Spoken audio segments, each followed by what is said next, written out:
live-ish. Live-ish. This is it. We're starting. Mike, Oh take it boy. away. Excellent. Hi. Welcome to our very first Dungeons and Dragons 5th edition campaign game, being viewed on Vancouver by Night's Mixture. This is going to be a game full of swords and sorcery, magic, giants, dragons, and all other kinds of monsters. As a warning, this is a game that can also explore some mature themes, and while we will be specifically avoiding some topics, the game may still include body horror, gore, violence, loss of character agency, gaslighting, mind control, and many other topics. Our players have discussed consent and boundaries, and we collectively avoid situations that may be triggering. The players will always let me know if anything gets uncomfortable by using yellow and red cards in our private chat. If you as a viewer ever feel uncomfortable or triggered, please pause and step away. Our streams are available on YouTube after the game, and you'll be able to come back to an episode whenever you feel it. So, let's do a bit of a roundtable then. Let's introduce our players. Starting with, I don't even know what the format is at this point. Who's on my left? That'd be Dr. Rosenthal, directly on your left. Okay. What kind of introduction would you like, DM? How? Who you are, your credentials if you have them, outside the, if you have like an Instagram or something like that. Actually, no, you know what? Just basic intro, we can do the other stuff with you. Okay. Who you're playing.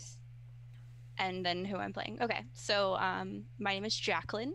I've been playing D&D for only a few years now. Not as long as some in the group, but I know a bit.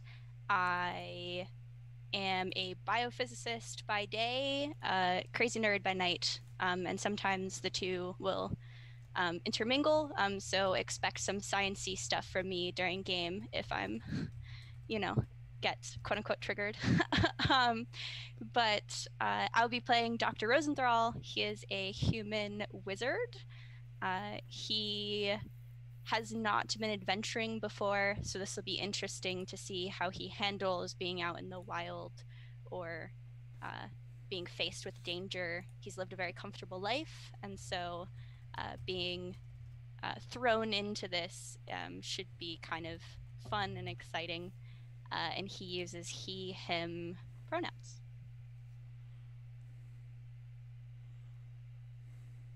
And next we'll go with Zev. Hi, I'm Zev. I am a writer and occasional YouTuber. Can find me at the social media that should be at some point popping up. If everything's working correctly. I play Marcos Lasalle, the Tiefling Paladin, using the pronouns he, him. This is also his first time leaving the fortress monastery that he spent the last many years in, so there's a bit of readjusting to a world that isn't highly structured. Should be fun. And Zach. Hello, my name is Zachary Naldret, he, him. I am not currently the name that is below me due to Zoom errors. Yeah. So please ignore that for the moment while we work on some technical difficulties. I am fixing that. I can be found on Twitter at Zach Rules. I can be found streaming on Vorpal Tales channel occasionally. And sometimes some other ones. So that's me. And Sarah. I am the reason that the Twitch got all messed up, which is super fantastic because I was the one who built the overlay. So that's poetic karma. I am the cleric of the group. I'll be playing Is Zanel Doing, and she is from the serious order called the Amber Confession. And she has a very specific task that she needs to accomplish. And so I'm pretty excited for that. And by day, I am a high school and middle school special ed teacher. and I'm in Canada with, like, I don't know, half of us, I think, are in Canada. So I'm excited for that. And welcome to everybody watching. I'm so excited to for you guys to see what we've been creating. And Jess. I am Jazz. I haven't been playing that long, probably about a little over a year, 2 years. I work in education with high school students. My character is Zanel. She is a human monk, came from a tribe and out to explore and become better and bring more knowledge and resources back to her tribe. Steve. And I'm Steve. I'm going to do some magic now and magically put everybody back where they were before. Hopefully, if I got that wrong, let me know. Relatively. Looking good. Okay, so I'm ordinarily the storyteller here on Vancouver by Night. I run the vampire game, and I run a vampire game over on the Level Up Dice page as well. So yeah, today I'm going to be playing Malik Greybeard, the Red Dragonborn Barbarian, and for those of you who play in the home game, ordinarily they don't have beards. That will be explained in likely a few minutes. Maybe. If we get around to it. Well, exactly. So let's, I guess, set the stage. We will eventually have a map, I think. I don't know, but for sure. I have a map in front of me. Who's missing? Steve, you need to be in Roll20. Yeah, I think probably. everybody else. Okay, so let's set a bit of a stage, if you will. Izamina left her sanctuary with a particular task in mind. At that point, you connected with a caravan, also traveling west, eventually towards the city of... Olala. It's not in my memory. No. Heading You're towards going Olala. to the city of Olala. No. The big city that you're actually heading to was Gorna. Gorna. Pre-stream notes. And yeah, exactly. They're right. Perfect. The caravan that you're traveling with is fairly, nondescript as far as caravans go. You know, merchants are there. You have there's an armed guard, a number of individuals in chainmail and looking very no nonsense, I guess. The merchants are selling. One's got textiles. The other one has spices. They were just recently in the city and are now traveling back west to Gorna. The day is sunny, a couple of clouds in the sky, the birds are tweeting, the sun is shining. What are you doing now? I am going to... You see, I have this mission, this thing that I need to complete. And so what I really need to do is I need to find somebody who can get me actually to where I'm trying to get, because I'm trying to meet one of the inquisitors from my order. Is there anybody around me that looks like they might be some kind of guide, or looks like they are heading to the big city where my inquisitor sister might be? I mean, the caravan itself is heading to Gorna. Cool. So it will actually be traveling So there. we'll go there. Then Does it look like, because I know I've been with the caravan for a little bit, does it look like there's anybody new coming into the caravan? No, because you joined it a bit. Excuse me. map doesn't even show up. Off the when it came to you, you sort of joined the caravan on its way yourself. And would any else of the order go with you? Or is this a solo thing?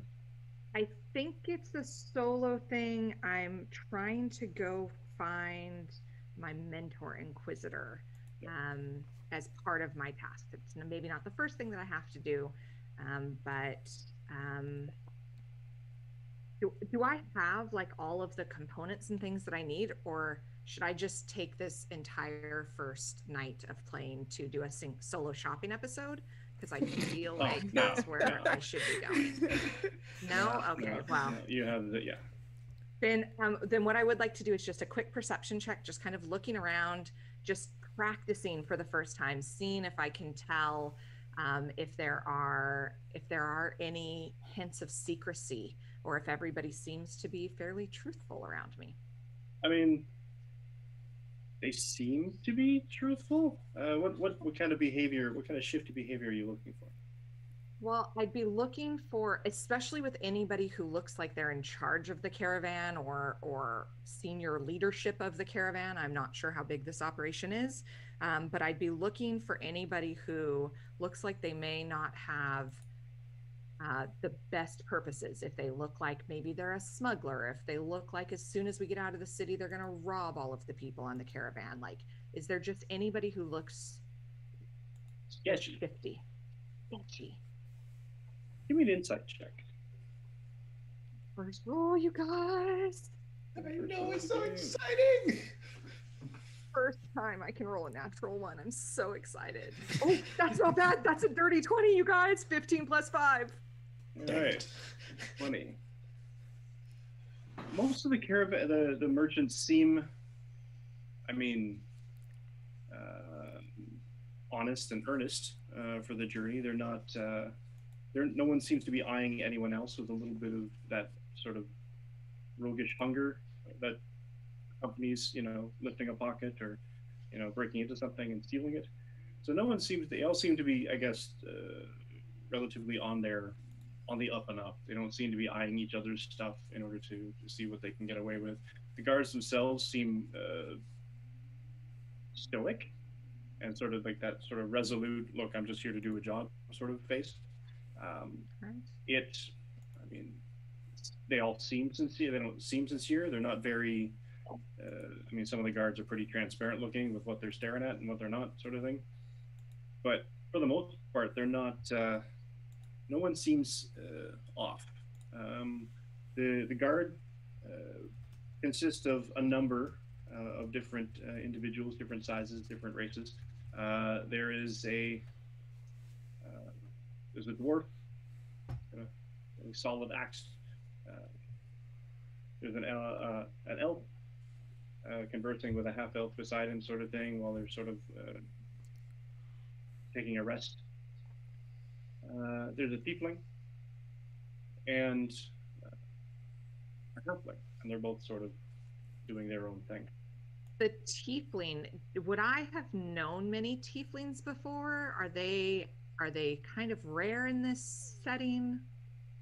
They're not common, but then, depending on the geography, even halflings and dwarves aren't all that common in the middle of a more human settlement or places.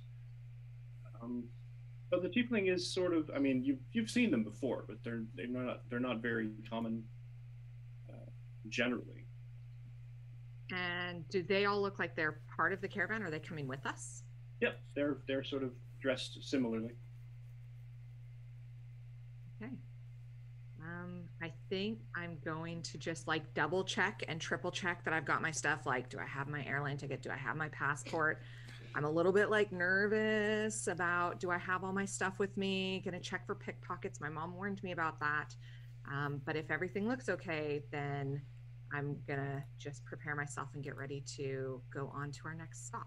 All right, Marcos, you when you left the city, Cragmore. There it is. When you left the city of Cragmore, you connected up with this other group, this sort of a fighting guild mercenary band type in order to safety in numbers, get a little bit of coin on the side.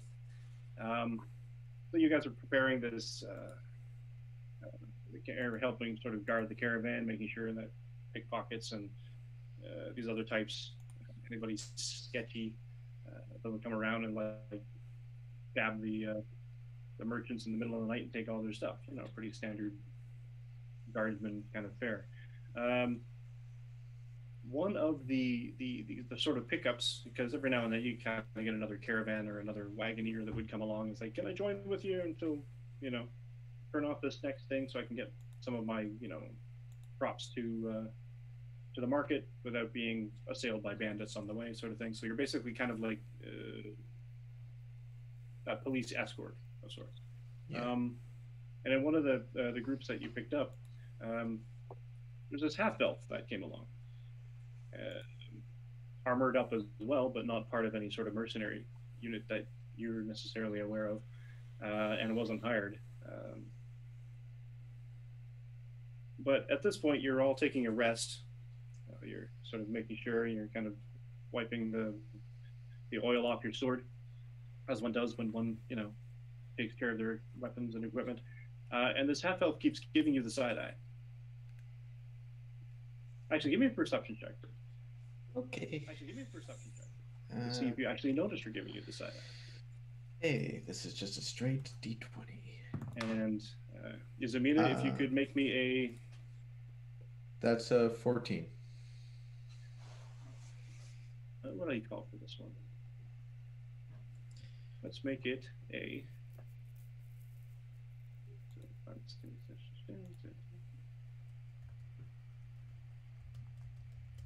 I'm gonna make it a persuasion check. No, deception. My bad. There it is right there. Deception. Oh, that's not nearly as good. Okay. 19. You are exceptionally sneaky at giving people side eye. So,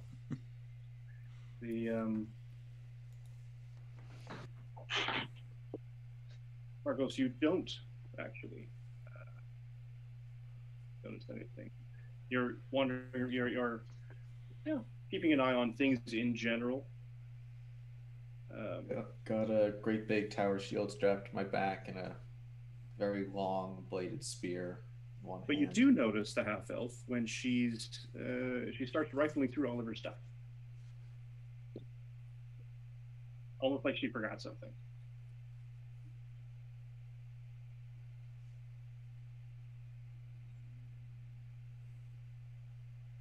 I kind of stare at this for a second. Just who comes to a caravan without making sure they? Hey, do you need some help? I mean, no, I'm here to help. Do you need help? I don't really need any help.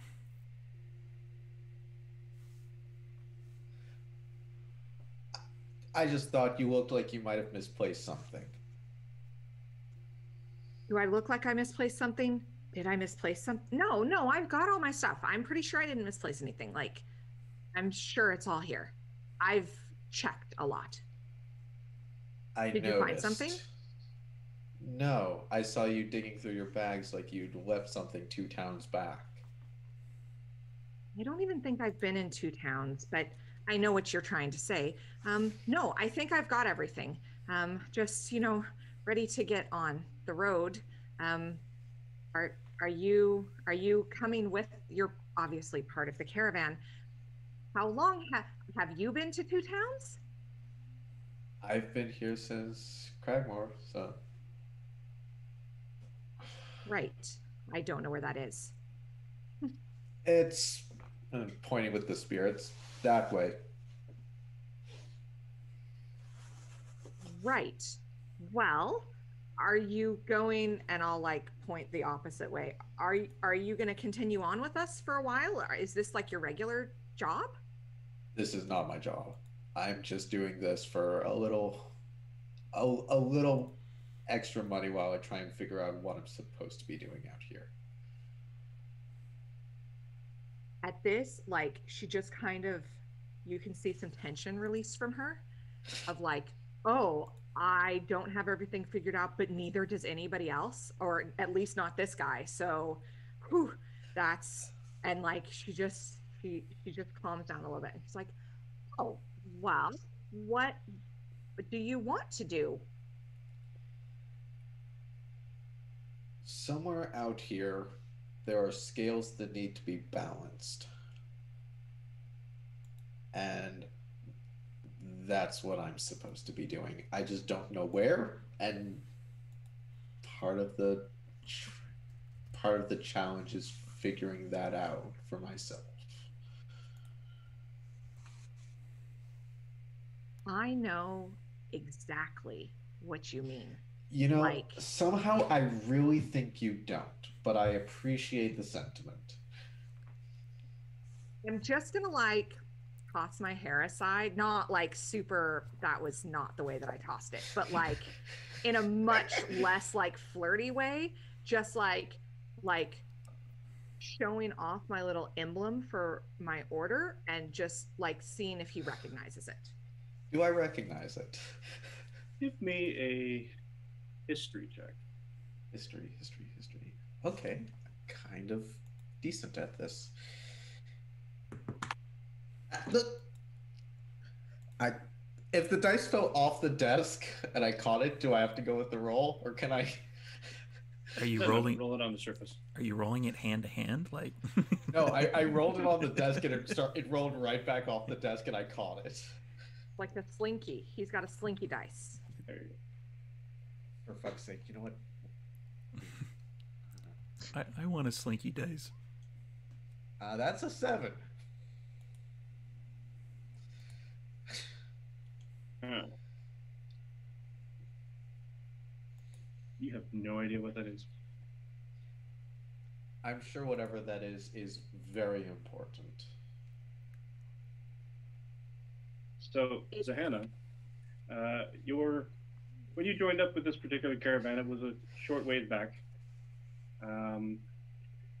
And, they seem like city types. These guards look, I don't know, they look pretty tough. Seems to be a thing. You learned from them that they came out of down the city. They're heading towards the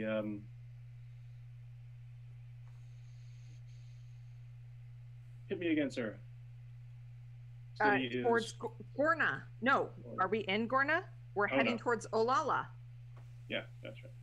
or Lane.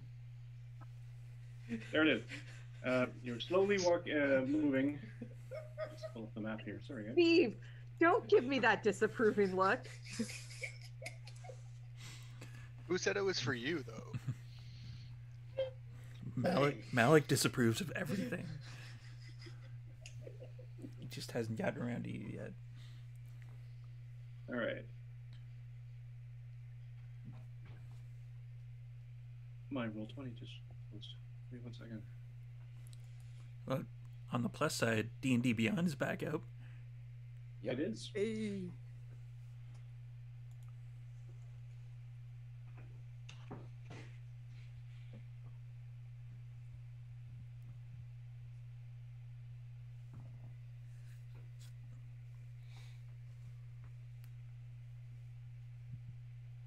Oh, this is nice dead air. Sorry. Jazz, I'm concerned that I've given my dice curse to Zev. No. Hey, you know what? No, if I have to be the Will Wheaton of this session, I can swing it. I can roll with it. I can carry my curse with dignity. I mean, Just have to purify the dice in the waters of Lake Minnetonka. That's all. There's a reference. Mhm. Oh my god, why did I do that? Yep, you dated yourself a little bit there, Steve-O. It was an appreciated reference. It went right over my head.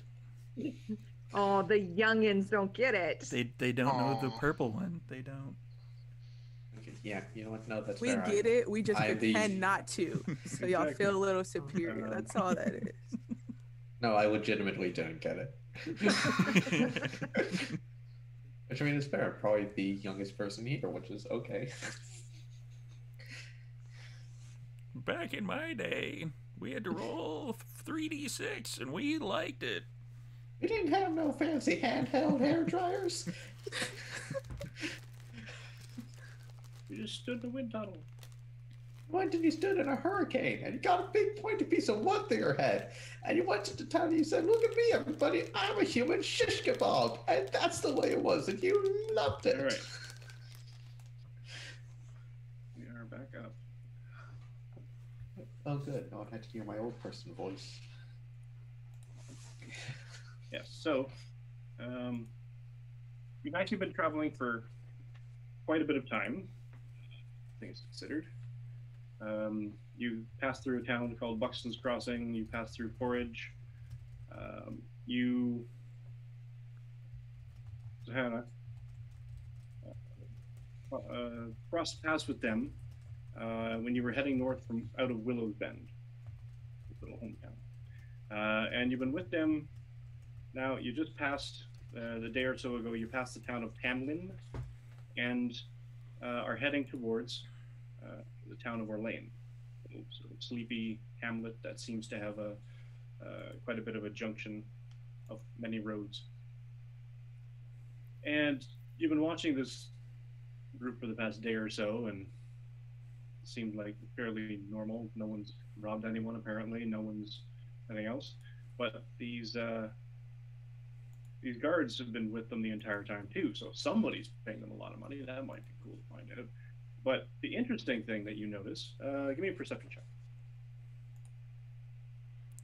Or don't notice, depending on which way the dice rolls. So that's a 6. Okay. The sun is shining. The birds are tweeting. There's a half-elf chatting with a tiefling over there. The halfling and the dwarf are chatting over there.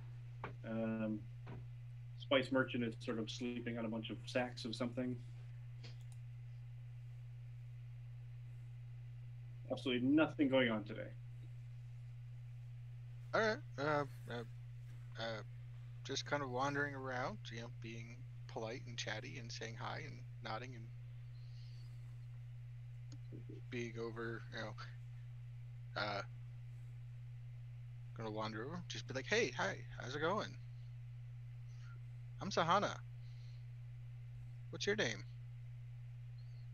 And most of the guards that you approach, they're like, "Yeah,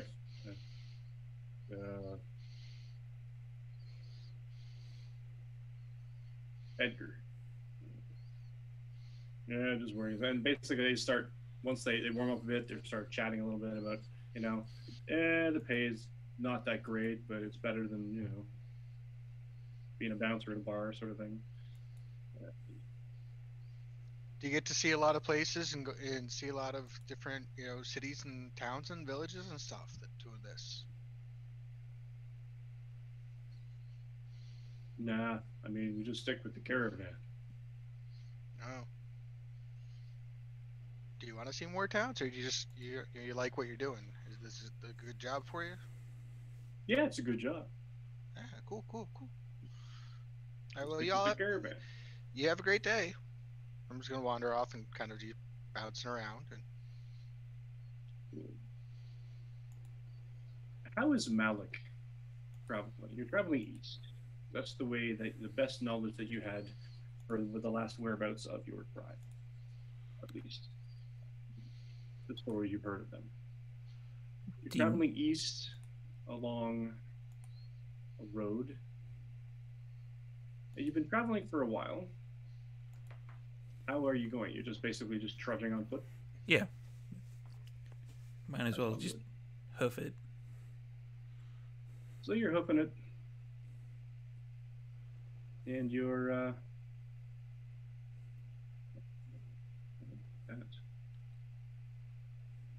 just entering a town, another little town called Leland Orchard.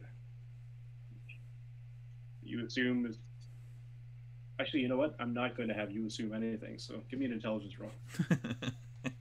Oh, joy. That's my specialty. Let me go into my... Actually, perception first. Let's see if you've been paying attention. He's probably not.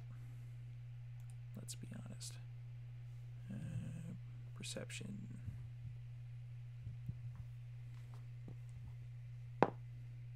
Yeah, he's definitely not. That was a 2, and then my perception on top of that is +2. So there's birds chirping. You're not. There's birds. I mean, one's kind of bluish. That's kind of neat. These birds are really distracting. Reading past you in a little bit of a cloud, kind of like a Disney movie. Nothing seems amiss. Enter this little town. It's a town. I mean, the buildings are well enough made. They seem to be fairly solidly wooden. Seem to have wooden roofs. I mean, town has, there's a well. So you figure there might be water. One would hope. And I mean, you can never assume. There's rows of trees on them. They're almost look like they're evenly placed. So they could very well be some trick of nature or some weird geographical condition in the soil, or I don't know, somebody might have planted them that way. Yeah, they were planted by scouts, most likely.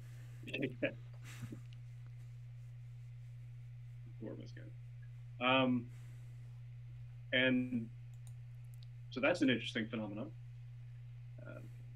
In no way, shape, or form are you probably ever going to actually connect it to the name of the town.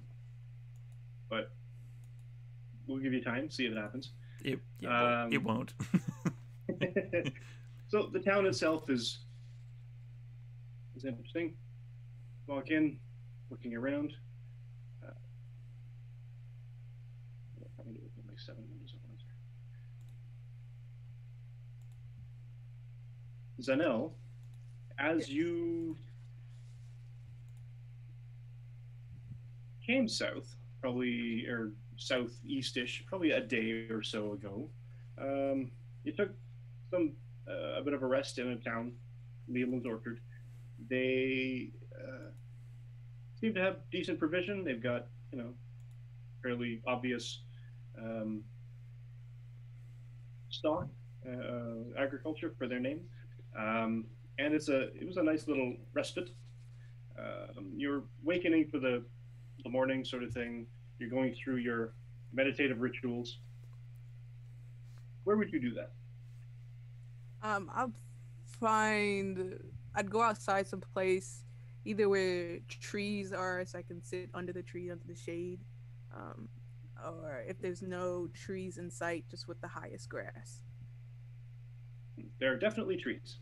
Yes. You find yourself a decent. It's sort of interesting. This apple tree is not actually part of the groving, so it might have been a transplant or a nature deposit, as it were. It found its way to growing, and no one had the heart to move it, and they decided, oh, what the heck? So you found this lone apple tree in the middle of an apple orchard town. You set up, surround yourself with your icons, start into it. I mean, the nature around is a bit on the, actively nature side. It's beginning of spring, so all the young birds are trying to pair up and mate, as one does in the spring, apparently, legitimately. But give me a perception check. We're going to overuse perception this turn. Wits and awareness. I got a Everybody natural 1. Oh. Coming up to 3. There are birds. That's crazy. There are birds. The cord and curse bites hard. I wanted to make sure it was me and not you. That's all that was.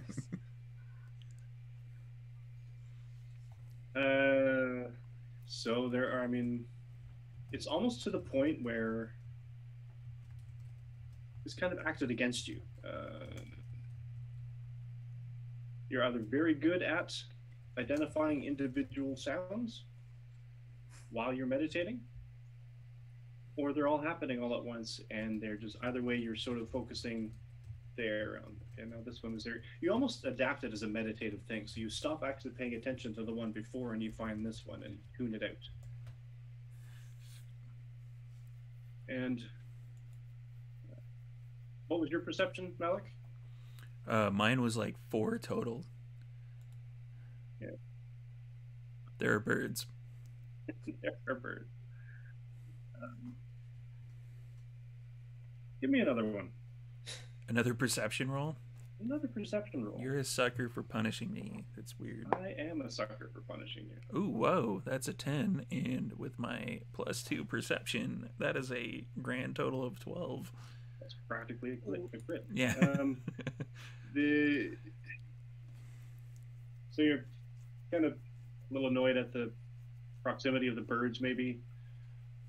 A little dark part of your brain says, we could just roast them. Have a little, shish kebab snack on the way out. No birds would get over my head. My reflexes are too fast. I would catch them. Exactly. Nice. You notice an individual sitting meditatively under an apple tree. She is. Describe yourself, please. Young, black, humanoid woman, late 20s, black hair with kind of twist, slim but a little muscular, has like a brown green earth tone kind of like button up over just a regular white shirt. Rings on the fingers, one silver coin type necklace. Yeah, kind of like masculine and feminine balance going on.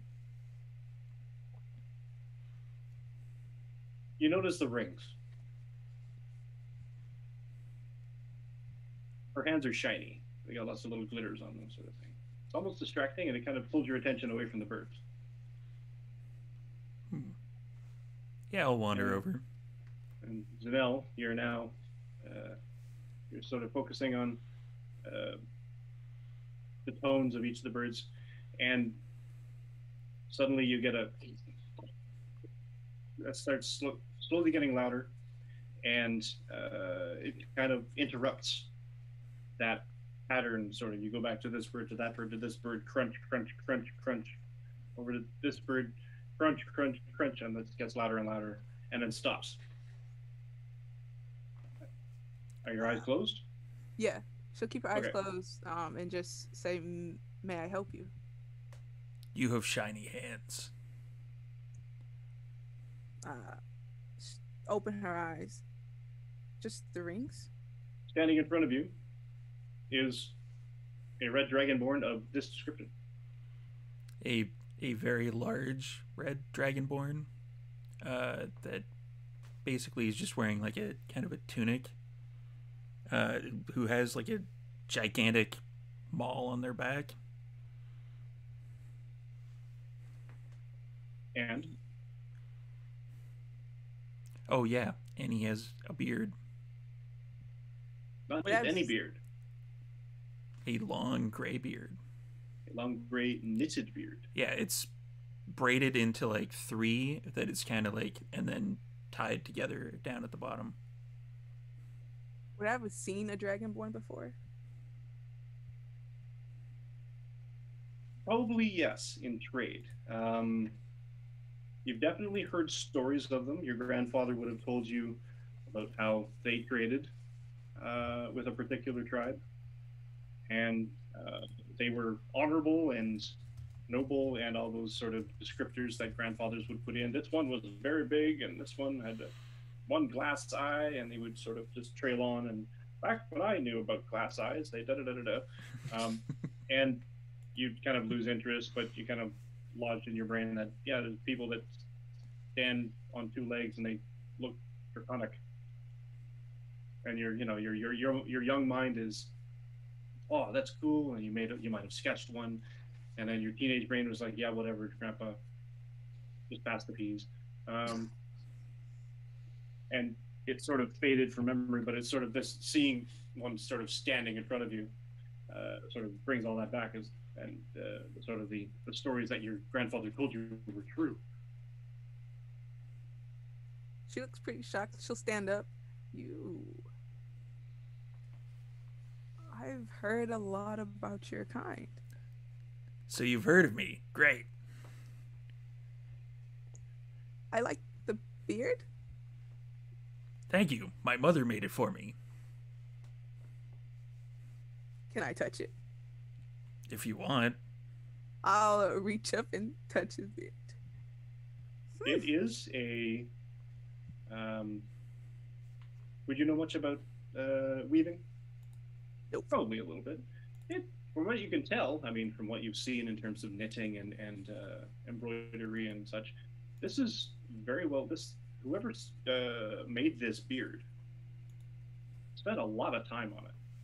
This is definitely a project of love as opposed to a project of necessity. The talent and the skills. Very impressed. Thank you. Oh, wait, you mean the beard, right? You too. You're very Large. tall. Yes. Yes, I'm Zanel. Malik Greybeard. And he like how big is your character? I know the answer to this absolutely.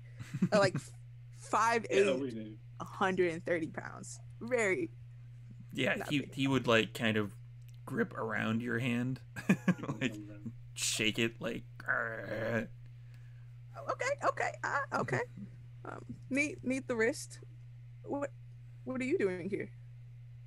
I'm traveling. By yourself? Yes, I am. You can come with me. Are you going to kill me? No. Okay, seems fair. Where are we going? Do you want me to kill you? No, Fair. seem really nice. Mike, where are we You're not going? gonna kill me. Or Lane? You're heading southwest. Oli, or southeast, excuse me. whatever it is. Yeah. You're heading to Orlane. The next town on the route would be Orlane. You'll be passing. It's about a day and a half away. I'm going to past Orgain. Past where? Orgain. It's the next town. Okay. As long as we can make stops, you know. We can always make stops. I didn't really get much of that. If you need some of medication back these, there. what are they called? The little round red things that fall off of these trees. Oh, an apple. Sure, that sounds right. I'll grab an apple. Do you not want an apple? Are they made of meat? No.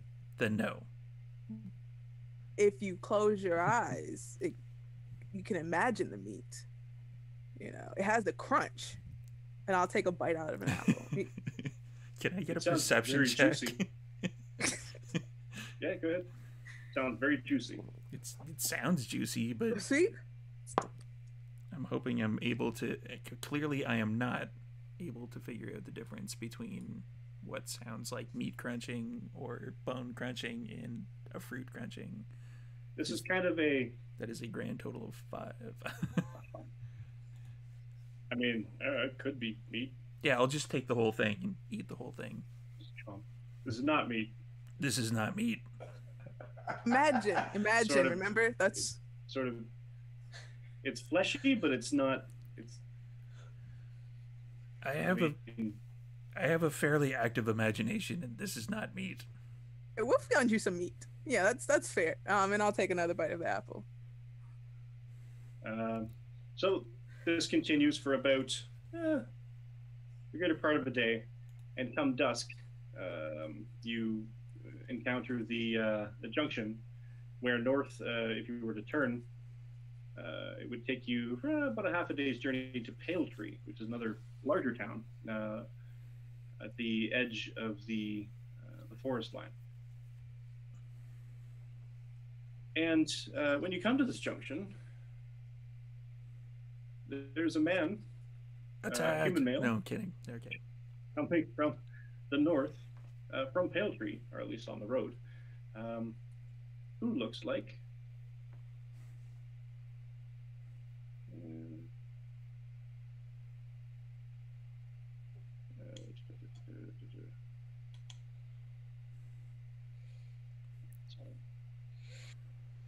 I don't like the look of da da da da da da. Nice.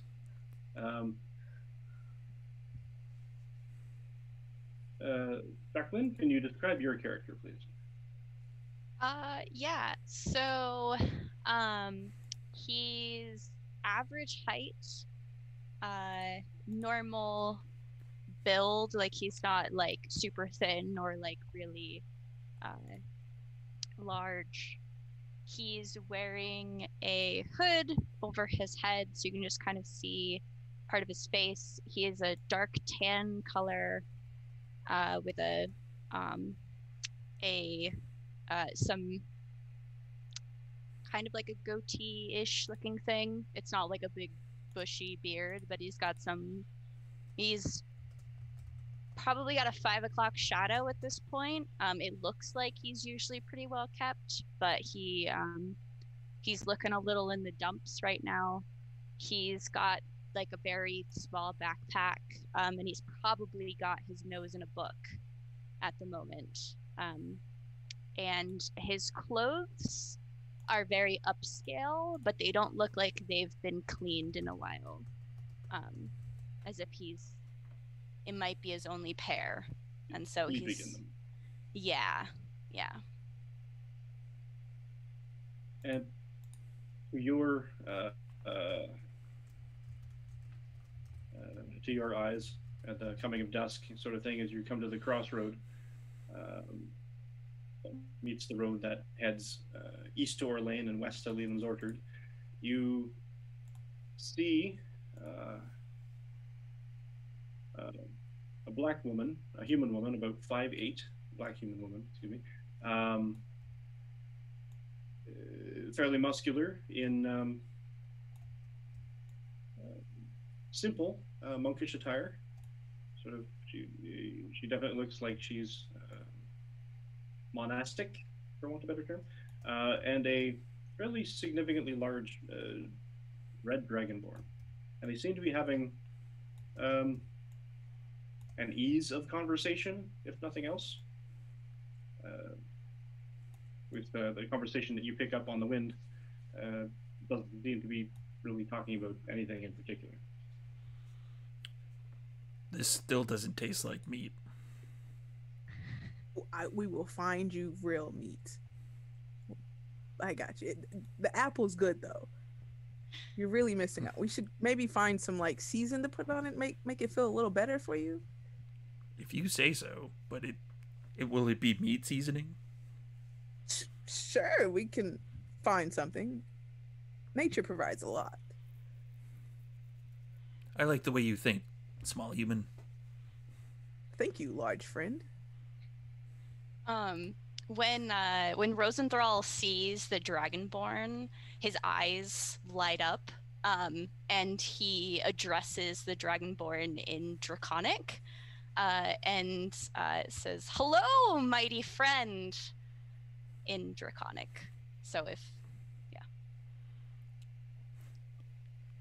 His accent's kind of weird, but I like him. I have no idea what he's saying.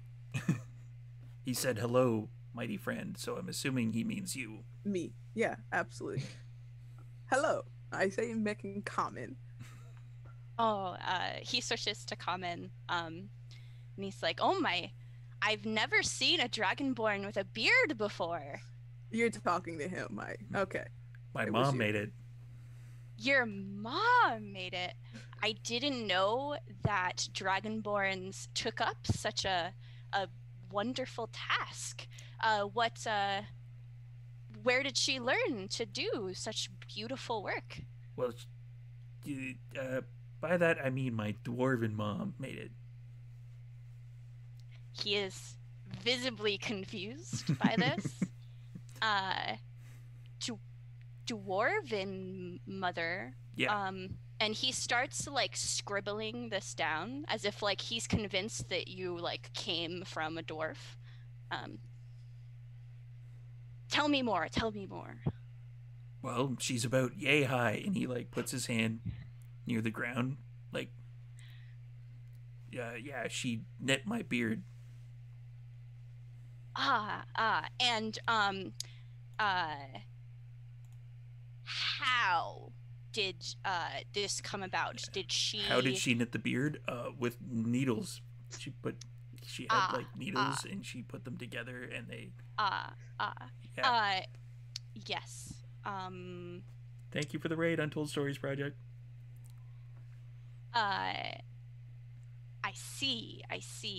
And you are the direct offspring of said dwarf? No. Okay. Oh, I see the confusion. Yeah, the big knitting needles, right, that she put together. Yeah, she made me the beard. It's not... I can't grow a beard because I'm a dragonborn. Oh, excellent. I'm going to keep this this at my disposal. I might have more questions for you in the future, but I'm heading on my way. Where are you both heading off to? We're going to Orlane. This is Zanel. Hello. She's small.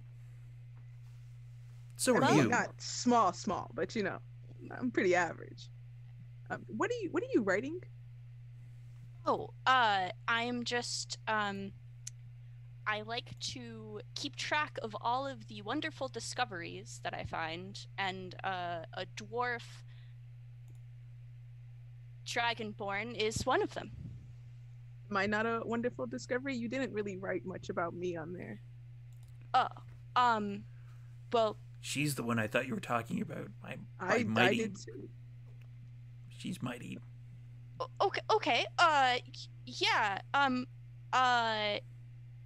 I'm assuming some sort of spiritual. You pray a lot. Yeah, I do that. So wonderful. When you're writing it down, Mite is MITE with a big E at the end. That's important. I didn't see you write that. He's not writing any of these things down. Well, you see, I'm not as interested in spiritual things. So don't take this personally, but it's not within my studies. She looks a little shocked. Like, why wouldn't you? Okay. I'm pretty amazing though. So mighty even.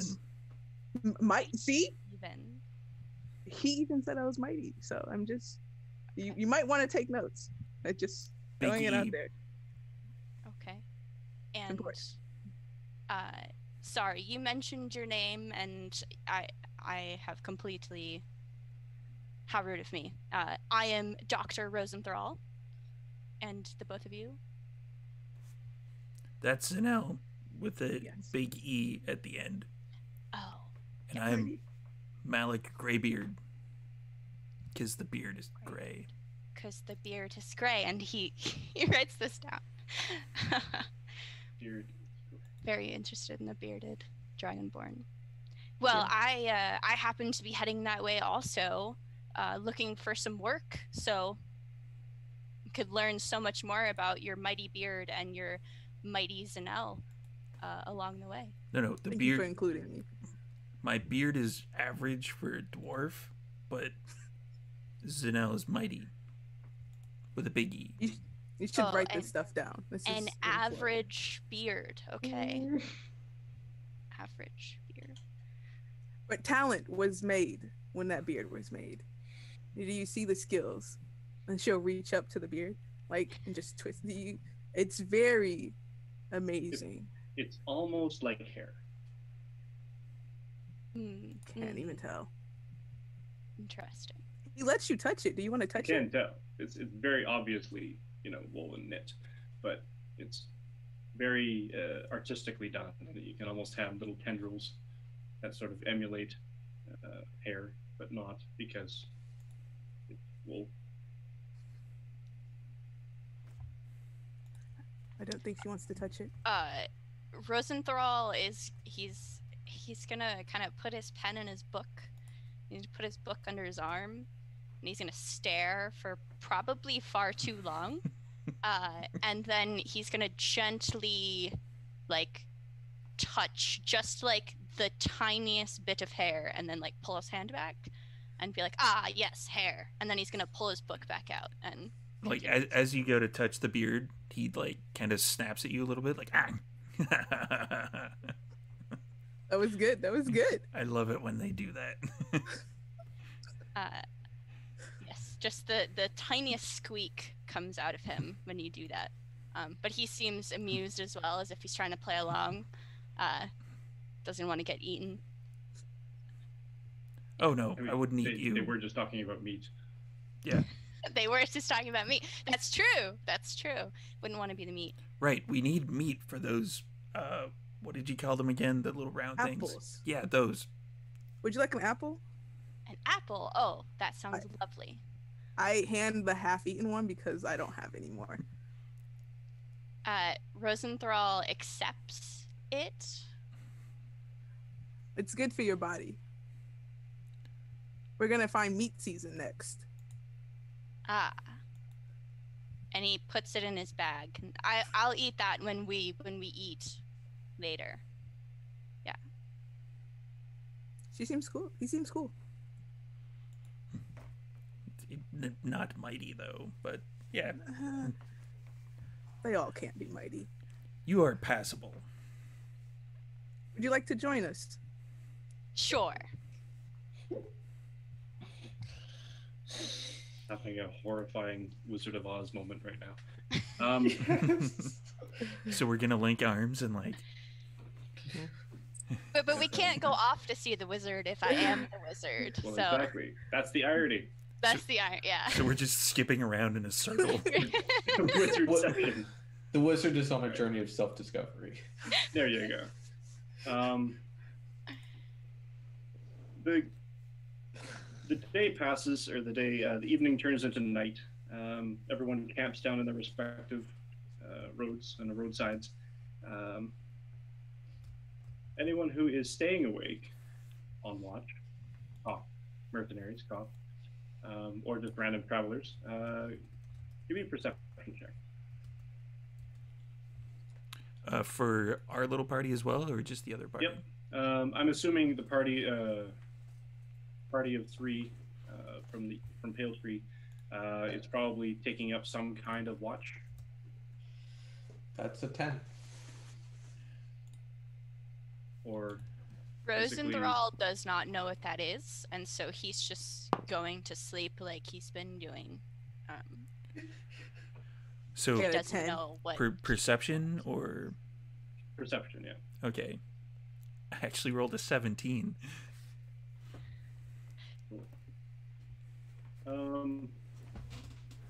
Izamina would stay awake especially if she was concerned that the guards were not looking as attentive as maybe they should be looking for how much she's spending on their protection for this caravan. And so I rolled a 17, but I have a +5 for 22. Yeah, you don't sleep well. You sleep in fits and spurts because you're awakened by an owl that's impossibly close, despite the fact that you left the forest easily a day and a half ago. Is this owl Is that a wolf? bear shaped? It's a shadow beard, you know. There's the moonlight plays tricks on with the various trees. It kind of makes it look like there might be something behind that one, so you're kind of watching it just to make sure, and you stare at it long enough where you think it's moving, but it's not. And then your night goes not all that well, but because you're perceiving literally everything, nothing happens.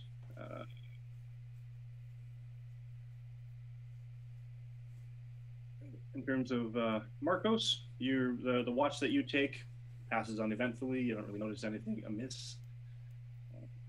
That half-elf lady is awake, probably, but you're making sure you're kind of keeping an eye on, one eye on her, just in case she's sort of that wolf in sheep's clothing thing, and then she ends up killing everybody in their sleep or something, even though she pretends to be completely farm girl innocent. Does make me feel a little weird. But generally, and on the other side, each of you, Malik, Zanel, and Rosenthal, would these people are reasonable enough to trust. I think Rosenthal might have the hardest time because the other two seem to have developed some sort of an easy vibe to them, and Rosenthal, small part of you might actually think the Dragonborn's going to eat you. But so you curl up, and you kind of curl up close to them because safety in numbers, but at the same time,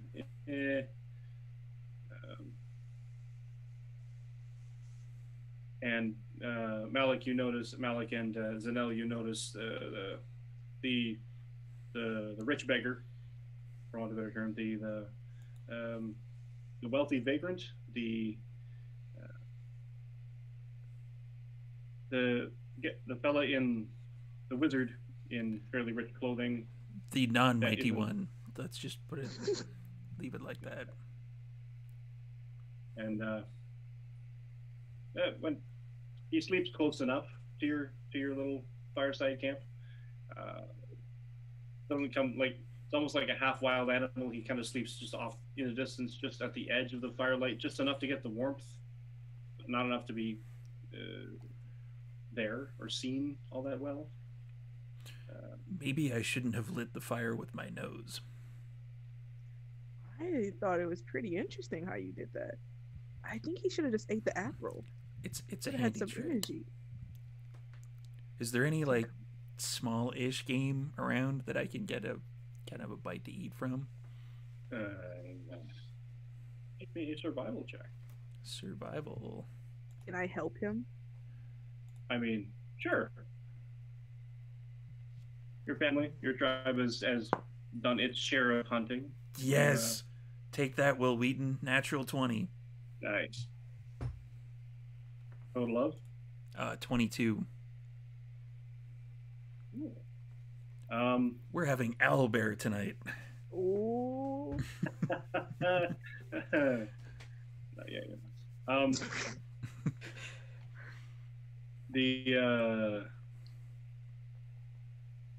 You take a spear or bow.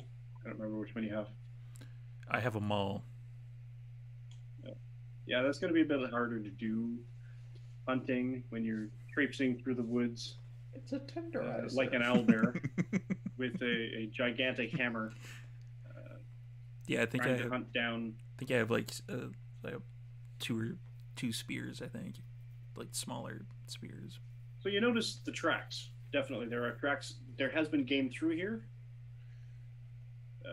but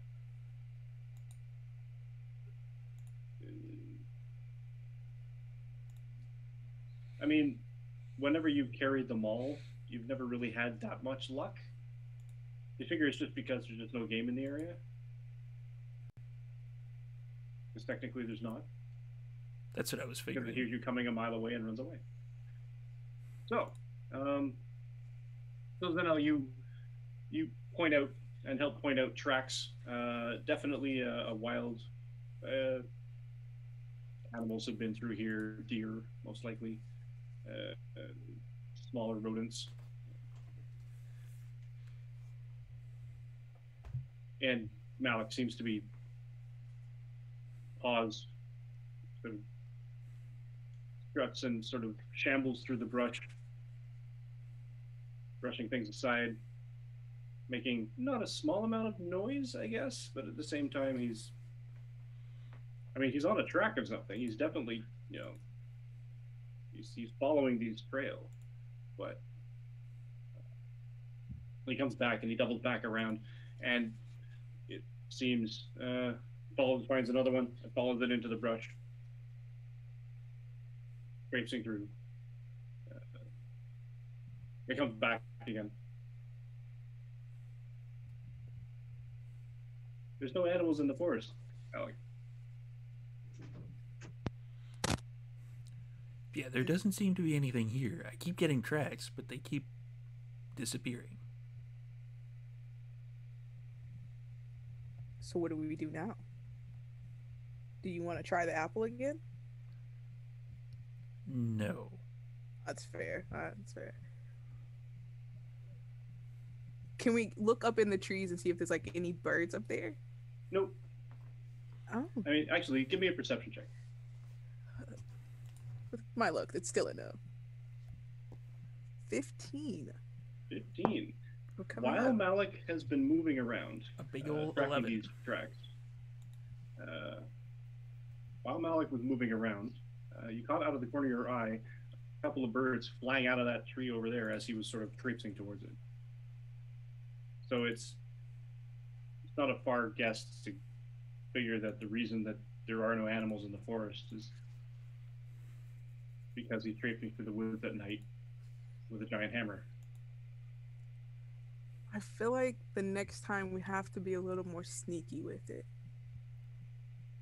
So what if I go in first and then call you in? That sounds like a plan. And we're going to get this meat That is a mighty plan. for a mighty group. What's the good doctor doing during all this? So his nose is in his book. So he doesn't seem to be paying much attention. But he's got the apple sitting in front of him. He's got he took part of his traveling cape and he placed the apple and he stares at it every now and then as if he's truly contemplating taking a bite out of this half-eaten apple. And eventually it's almost as if hunger just takes over and he finally just eats the apple, but he's not paying any attention to either of you. He's not interested in the ramblings.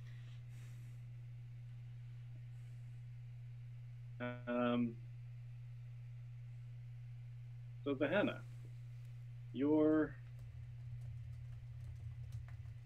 what would your normal nightly ritual be? Are you staying near these people? Yeah, so if I'm traveling with these people, there's guards to protect the camp. That's what they're paid for. So he's not really going to try to guard anything or kind of really pay attention to what's going on. Is there are they stopped near a river or anything? Or there's a river nearby. Not too far. If it's close enough, he's going to go try to fish while people are settled down at camp. A little bit of night fishing. Why not? Yep. Is that actually a tool specialty? I don't know. All right. Then give me a general survival check. Survival. Yeah. 17. You remember the lessons of your mother. You find, one of the good hooks that you would normally use. You feather it. Because at dusk, you figure the night bird or the night insects would be skipping low on the water. Still water running deep and all that, so you can probably anticipate a good bass, good largemouth bass or something that probably, or a trout, something like that would surface skim late at night. And sure enough, your luck holds. you manage to catch yourself a fairly meaty fish. Or a fish go. All right, I'm gonna bring it back to camp and cook it up and eat it. You do that. If I'm still awake, do I notice him bringing this fish back? Yep. I'll say yes. You don't get a lot of, because your perception of 22. Yes, you definitely notice this fellow who wandered off into the woods, and about a half hour later he came back and he's got a fairly plump fish. And is it like the middle of the night at this point? Close to just that hump of dusk that turns to twilight, is sort of 9-ish, 9:30 or so when that happens. I'm just gonna go and like kind of wherever he settles, I'm just gonna go and say, can I sit next to you? I've got some food myself I wouldn't mind eating. Hi, yeah, sure. My name's Ahana. Hey, Sahana, I'm Izamina. It's really nice to meet somebody who's nice. And I just kind of give a look over to the tiefling wherever he is. Oh, everybody I've met so far seems pretty nice. I really hope that that stays true. I just, traveling doesn't bring out the best in everybody. And I'm just going to kind of sit next to him and like arrange I'm wearing almost all like creams and yellows, and just kind of arrange it so that it's not getting too dirty. I'm going to pull out my little pouch, and I've probably just got like some jerky or something, and just sit next to him. And so, are you one of the guards also? No, I'm not a guard.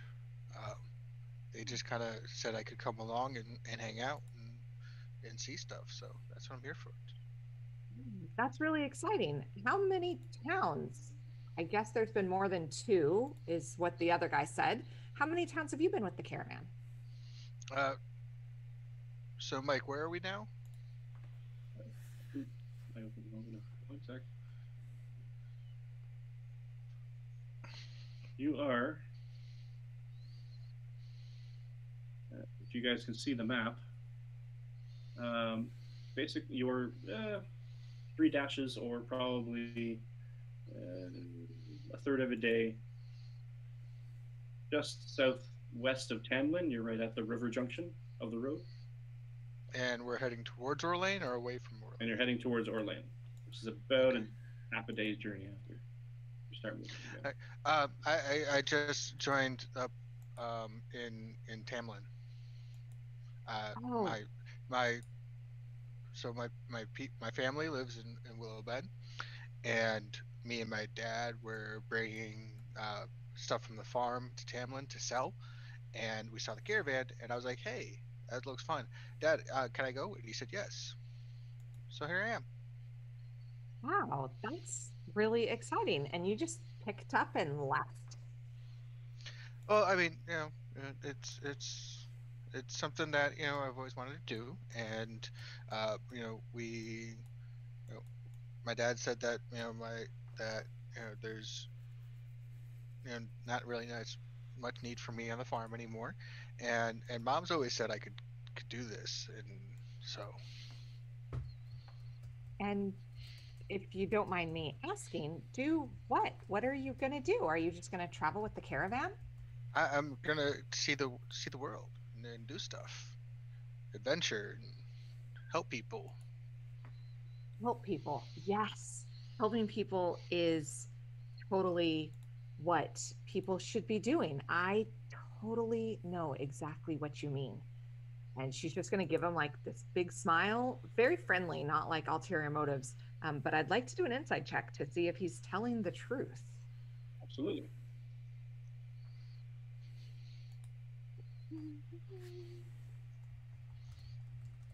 18. Seems legit. Unless you aren't telling the truth. That is 100% the truth. She is going to be like relieved that she can tell that he's telling the truth. Truth is a big deal. And she's going to say, so what kind of helping people would you like to do? What does that I, mean to you?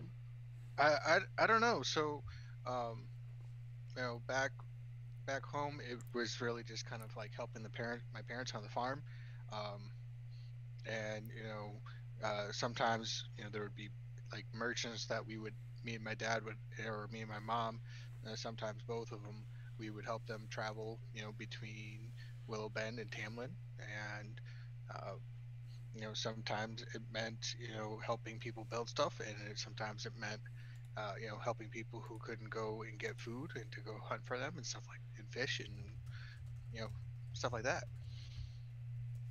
That sounds really awesome. So you grew up with your mom and your dad? Yeah, they still yep. So, um, mom's gonna live a lot longer than dad is, so because she's an elf. Mm-hmm. Um, She's Isamina's going to pull back her hair too and like show her same-ish ears to his. oh, Zamina is so yeah, also an elf. so yeah, so my mom is an elf and my dad is a human, and which is why my beard is not really thick and everything. It's kind of because that's the elf part. Means it doesn't Right. grow as thick. Interesting. I did not know that about male elves. That's interesting to know. I feel like I should know that. And your family just goes around and helps people. For why do they help people? Well, so my mom used to do that a lot, and then she met my dad, and they got married, and he has a farm, so she moved, and now they just live on the farm together. But before, she kind of went off and would travel around with people and help out, and she would tell me stories, and I thought that was really cool. So she That taught me is that is really cool. she taught me how to use the to hunt and how to fish and how to do all sorts of stuff. That's that's really cool. My mom taught me so much too. And yeah, that is really cool that she helps people. So what do you do? Um, well, like help people sounds ridiculous because you guys actually help people. But I think I'm gonna try to help people, but only if people want help. That's really important. And I don't know, that's my mom and our village is about helping people too, but it's kind of there's steps to it. Okay. Well, it's nice to meet you. It's It's it's really nice to meet you. Are you gonna do you have a place you're heading to, or you're just gonna stay on with the caravan as long as you need to? I'm just gonna go and kind of see what happens, and we're gonna take things as they come, and we're gonna go from there. Let things That happen and sounds see what goes, and that sounds pretty good. If you need any help from me, let me know. I would love to help you help others. Yeah, that's very kind of you, Izamina. I'm just gonna like eat my jerky and kind of awkwardly sit there quietly. And night for everyone passes to morning. The caravan and everyone else on the other side gather your belongings. You sort of make sure everything is all tickety boo. Uh, make sure the due to the guards, no one is murdered in the night, as it were. No bandits come. Fairly uneventful night for Malik, Zanel, and Rosenthal. There were some animal sounds, but nothing major. So you all, respectively, continue on your way, and by sheer coincidence, arrive at the little town of Orlane at approximately the same time. So here is where, if my mouse will cooperate with me, I'm switching the plan. And now everyone can access the town of Orlane. Malik, Zanel and Rosenthal are on the left-hand side of the map, 2/3 of the way down. And Marcos, Zahana, and Izamina are coming in on the right-hand side of the map.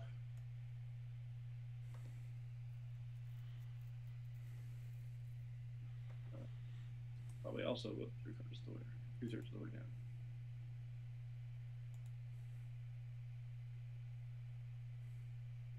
Does everybody see everybody? Indeed. Awesome. Excellent. The caravan itself, they've been through here plenty of times. They are going to they basically mentioned the Golden Grain Inn. That's where they will be staying, because there's a stable nearby that they can stash their animals at quite easily. And the town of Orlane is, I mean, it's a town. It's sort of has a small river running through it. It has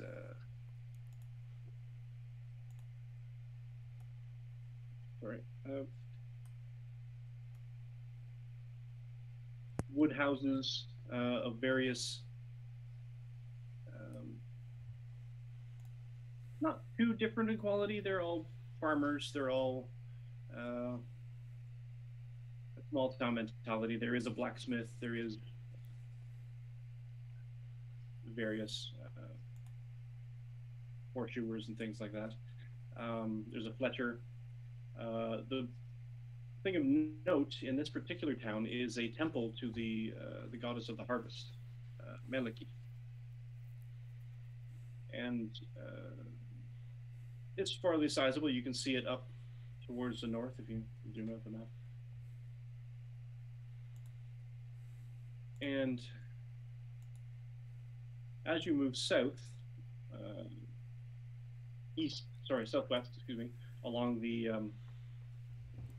road, you'll notice a couple of buildings, or a number of buildings, sort of a cluster, around a small lake.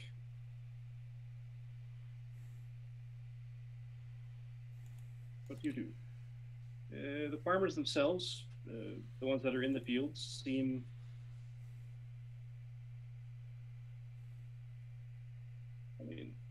to be just doing farming stuff.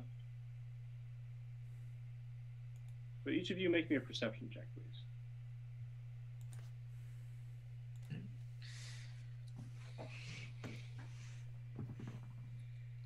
17.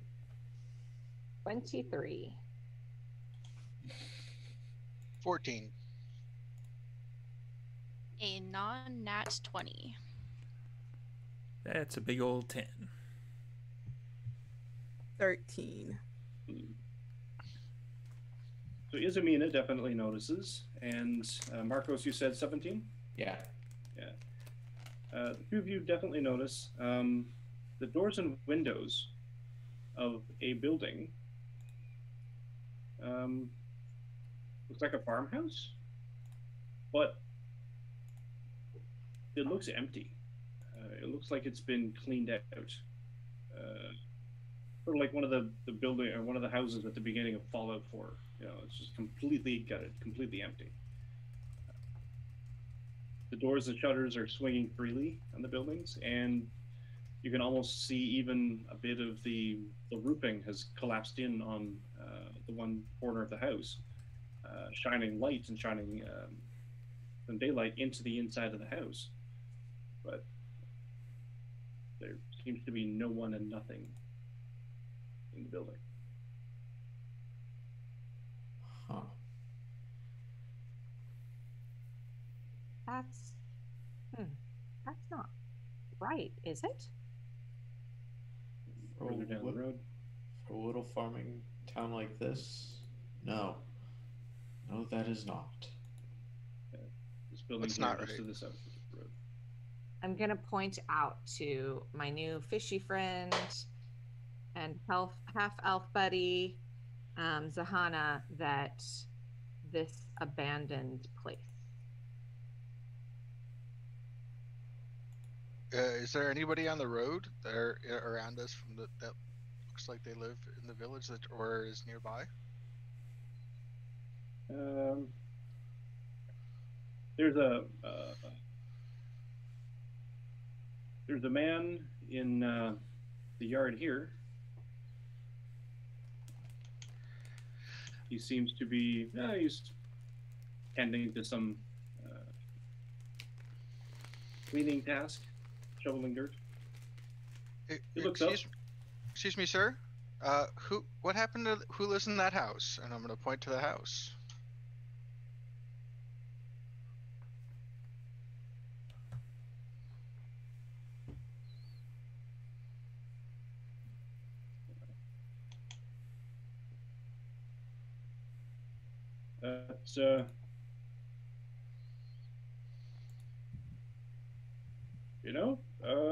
That's that's been abandoned for years.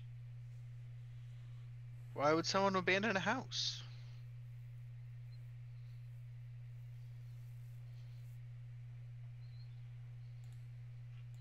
Oh, maybe they moved away. I think the better question might be, if it's been abandoned for years, why has no one moved in? Oh, got a hole in the roof. Yes, but holes can usually be fixed, presumably without too much trouble.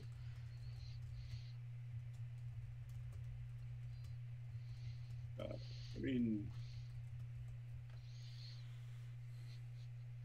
sure. Does it seem like he's afraid or apprehensive or hiding anything? Make me an insight check. My specialty. Oh no, now I said that. Why did I say that? Natural 20, my friends. Wow. For a 25. You should say that more often. Yeah, that's why you said that. That's Secret.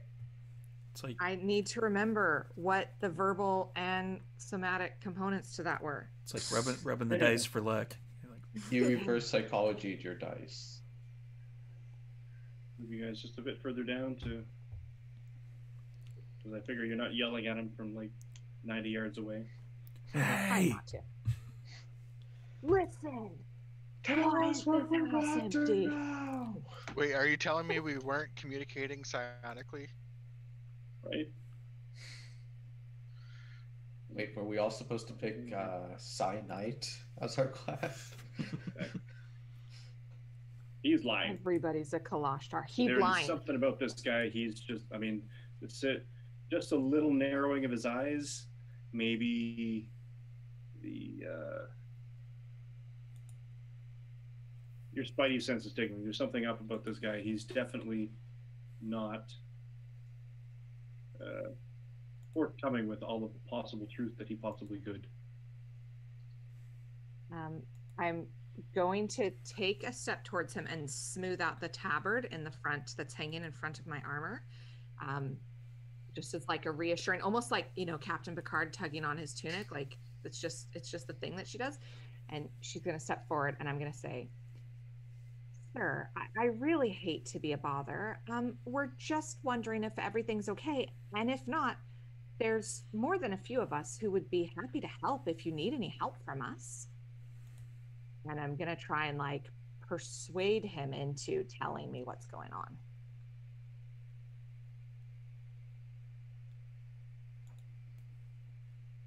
Go ahead and make a roll. You guys, this is okay. This is my thing. Yeah. Okay. Nope. It's not my thing. That was a natural one. It's not my thing. Persuasion's not my thing. the funniest part is it's back to back. Yeah. It's because I invoked it wrong. That's what happened. I'm going to have to go back and watch the stream to find out exactly what the incantation is. Johnny, let's roll the tape back. We need a lore keeper. He says, well, now I appreciate that. Yeah, I will definitely come to you if I think of something. Look, friend, I understand your hesitation. We are strangers accosting you in your front yard. But speaking for, and kind of glance back at this new half elf who has shown up. Why are there two pointy ears? I'm not sure how I feel about this. We are here to help, but we can't help anyone, and we certainly can't help you and anyone else around this mysteriously abandoned building if you won't be honest with us. So please, No anything, one's even lived there for a year. Uh, meanwhile, so since Sahana heard that the problem is that there's a hole in the roof that then the hole of the roof needs to be fixed. So he's gonna start wandering over there. I'm trying. I'm basically I'm trying to support Isamina and try my own hand at convincing him to. Okay, if there's something you aren't telling us, please tell us. It's essentially. Well, at which point, one of the merchants, can we get moving? I was told the Golden Grain Inn is our destination. Step out of the road. So the caravan passes along through. Yes.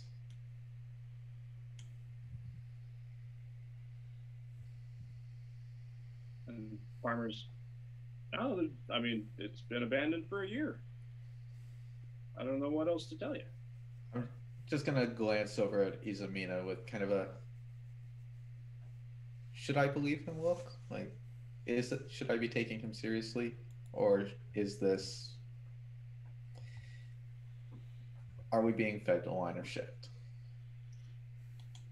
I'm going to just look at him and pointedly and with a little tinge of frustration, the first little bit of not okay that she has had in her voice, she's going to just call it like she sees it. He is outright lying to us, and I would very much like to know why. We've done nothing to invite such insult. And I'm just going to turn back and give him the look. Hearing that this farmer is lying,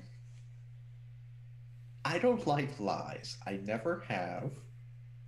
So I'm going to kind of get kind of up into his personal space. And, I'm big, scary tiefling with blood red skin and big horns. And in my most polite voice that I can manage, sir, this is the part where you recognize that my friend over here can tell that you are bullshitting us. So please, help us help you and cut the crap. Tell us give us the answers we're asking for.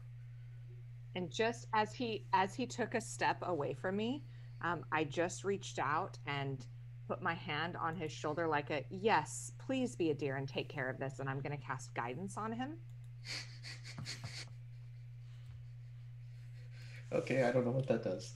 Oh, you have to be willing to accept my guidance. But once, before the spell ends, so it's concentration up to a minute, you can take a D4 and add the number rolled to an ability check of your choice. Well, I'm not unwilling to accept your help. It's more a case of I have no idea what you're doing, but thanks for the pat on my shoulder.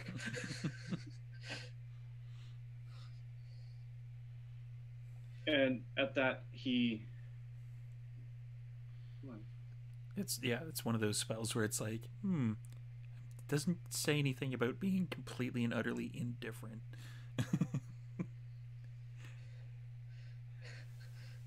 It's like, do I accept it or do I not? Sure.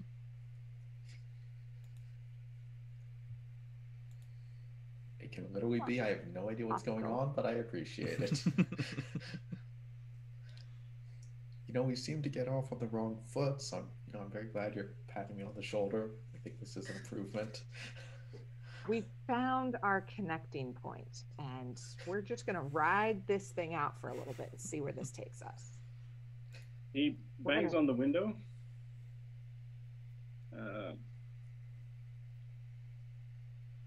Hey, get out here! He hears Oh, stumbling, running, sort of thing. See, I don't.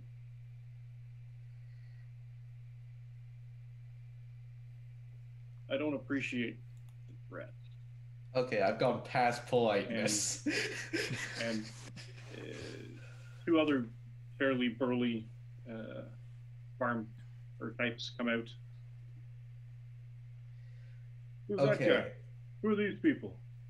As they're coming out, as they're opening the door, I want to use thaumaturgy to slam the door back in their faces. Basically, just door opens. Nope. Okay. and at the same time, Mike, I also used thaumaturgy to slam the door in their faces, so it actually just opened again for them because we're not coordinated yet. Excellent. One of them probably gets bonked in the face. It happens. They bump into the door. They yell an expletive. They come stumbling out, and same thing. Who are these people? Who are you? What do you want? Reach under my chainmail and pull out holy symbol, little black. At that, we have gone a bit over time, so I think it's a good time to take a break. So we can be back in. We're looking at 10, 5 or 10. 5 or 10, Okay. and we'll find out whether I get a TPK tonight or not. Find out. You know, I was hoping I'd only have to make a roll against one person. I was not expecting to make a persuasion or intimidation roll against 3 pissed off drunk people, or at least 2 drunk people. We got this.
And we're back. Hey. I think we're back. All right. So. Yeah, we're back. Okay. The farmer just banged on the window or the side of the house, and two individuals that look remarkably similar to him, both in facial appearance and body mass, are basically challenging, I guess, Marcos, Izamina, and Zahana in terms of why they're badgering their brother in a typical sort of farmer-like fashion. What do you want? Where can I find some stuff to fix the roof so that we can get the house fixed for people? Who's going to live in it? I don't know. He said it was people didn't live in it because it was broken. So if we fix it, then someone can live in it. If there's some other reason, it's really in your best interest to tell us so that we can fix the problem, because clearly it's out of your league. We would really like to help. What's he talking about? I don't know. They're talking about. They think the town has a problem or something. I don't know. Are they all lying? Like, are they? Should have gone back and watched the stream and found out what the incantation was. You guys, I got Don't bother this. with an incantation. Absolutely. Just do it. Just go. You got this. No! Oh, Maybe no. it was a combination of everybody participating. It's sort of a group ritual thing. Please tell me that's not another natural one. Oh, yeah, it is. Oh, no. You were doing so well. We should invoke Felicia Day next time. Like, yay, Felicia Day, come and bless our dice. Can I focus on the one Izamina was talking to first? Sure. Okay. We've been trying to be really polite. I'm going to try and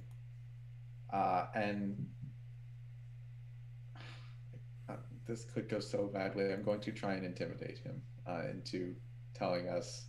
into cutting the crap and being honest with us. You still Like have Marcos your beaten guidance. to death by farmhands. I still yes, I still have. Yes, I know. So can I? You can try. Okay. Big money, no whammy. Nope. So with my bonus, with my proficiency in my charisma, that's a 6. Excellent. Plus, that's a 9. Mhm. I'm good at this. No. You I was sort really of excited. Why did you you muster up this strength of will, and you're powered by your conviction to right or wrong, and you something in your gut, or maybe Zamina's gut, tells you that there's something wrong in this town, and you sort of walk up to him and you're like, "Look, man," and then you see basically the vein in his neck pulses, and you're sort of momentarily distracted, and then he basically crosses his arms in front of you, and he's got a fairly significantly powerful chest and shoulders. This guy is not a huge thing. And then the other two guys kind of walk up beside, and you're like, okay, maybe not. You know what? We would like you very much to follow your caravan, please. You have no business here. You know what? I might have no business with you, but if there's something going on here that's a problem, I do have business with that. I'm going to turn around. I'm going One to of go. the brothers cracks his knuckles. Yeah, there's a problem. Oh, I'm terrified of that. I am shaking, and I'm going to turn around, and Marcos has a tail, and he walks away, and his only like visible sign of irritation is this, devilish tail just twitching like a cat's. Just nope. I'm going to walk towards that house. I want to use Divine Sense.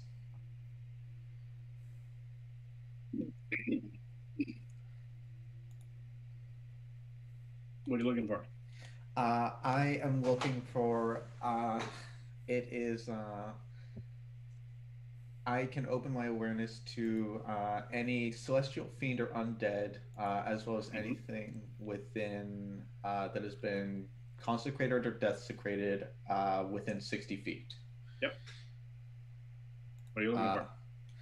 I'm. Do I have to specify, or is it just like a broad like pulse of if there's anything within this parameter? You know what? I'm not entirely sure. As written, it's sound. You know the location of any celestial fiend or undead.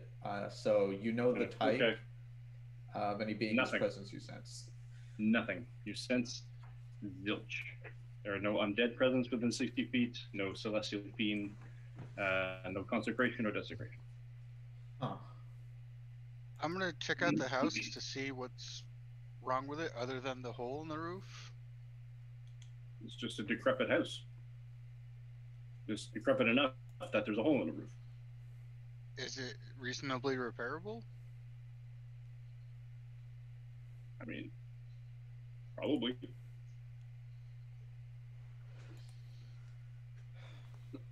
Excuse me. Hey, Northern Lights Gaming, thanks for the raid. Hey. So do we want to fix it, or do we want to get back with the caravan? But fixing the house fix the reason it's abandoned. It's abandoned because it's old and no one's lived there. Yeah. What he said. There ain't nobody lived there in 9 months. And you just said, wait, didn't he say it was? Didn't he say it had been abandoned for years? And I was saying that to Izamina. A year. He said a year, but now it's 9 months. I'm just going to take a couple steps back so that I'm not the closest squishy person to these knuckleheads. And I'm just going to turn and say to these two fine gents who are with me, he said a year, but now that one said 9 months. So something's definitely off, but you know, if they don't want our help, we can't force them. I don't know if maybe we should just go to the caravan. If the scales are unbalanced, they really need to be balanced again. But if we're not invited to help, then that's really beside the point. But is it though? Because if we balance scales that people don't want balanced, it ends up just throwing other things into turmoil in the future. Is it not balanced? But if justice is not done and injustice is allowed to stand simply because it is not wanted. But what's the injustice? Whatever has unbalanced the scales. But we don't know the scales aren't balanced. All we know right now is that that guy is shifty and he is not telling us 100% the truth about what's gone on to this house. Which suggests that something bad has happened here. 100%. I'm with you on that. So nothing bad happened here. Well, was it a year or was it 9 months? Family moved. One of the other brothers steps up. He swats his brother in the back of the head. Idiot. Nothing happened here. The family moved out 9 months ago. There's nobody's moved into it because it wasn't a great house to begin with. All of that damage happened in 9 months, or was it damaged before they left? I mean, they weren't the richest people in the world. Oh, I mean, that's really sad. The yard's overgrown. I mean, I don't know. It's a house. It's still got most of a roof. He could probably have fixed it, but he decided to move. And where did he move to? Maybe we could ask him if he wants our help. He went west. Pale Tree, maybe. I don't know. So he was too poor to fix his house, but he was able to... He packed up his family and he moved.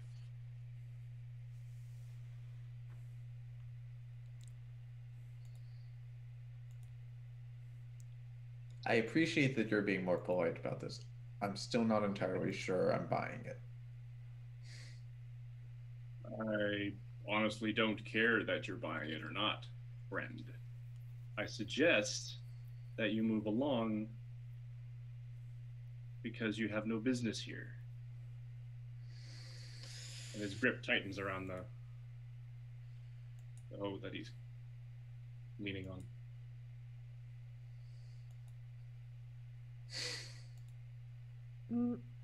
My friend, and I'm going to look at Marcos. What if, and I'm just going to lower my voice because I don't want the knucklehead of farmers to hear me. What if we take a minute and just power down for a moment? We're going to go in and find our caravan because that's where stuff is and people are. And let's do some asking around. If these guys are lying and somebody does need our help, we definitely can come back and step in. It doesn't look like these guys are going anywhere. Their roof looks just fine. Good point. Well then. And you join the caravan? Yeah, Marcos will start moving. I'll just make sure Zahana's with us. And I'll say, come on, Zahana, we can come back and fix this later. And I'll give like one more glance to them. If you request our help, we are here to help you with anything you need. And I'll go off to the caravan. I think we'll be fine. Bye, nice to meet you. You can. Can I insight check when he said he thinks he'll be fine? Yep. You got it. 13? Seems to be telling the absolute truth. Okay.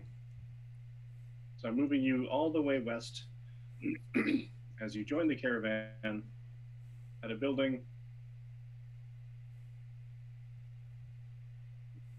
That's right. Called the Golden Grain Inn.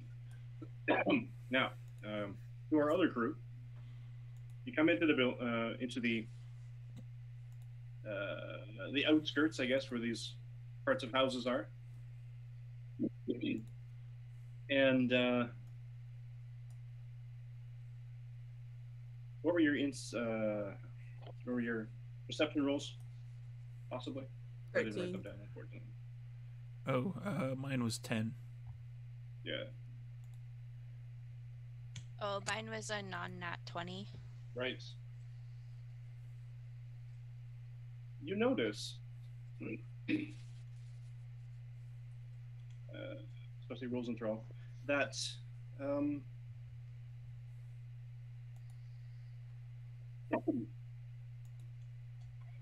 you come into town, there's a couple of farmers here and there doing yard work of some kind, and they look up and they look at you.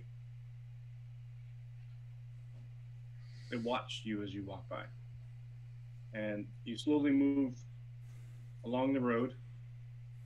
And if you can see the map where I'm pinging, at a farmhouse that you walk up to alongside along the road, there are 3 little girls playing in the yard. And they all stop playing. They're doing something with drawing in the dirt. They look up at you, and they stare at you for a minute. Excuse me. And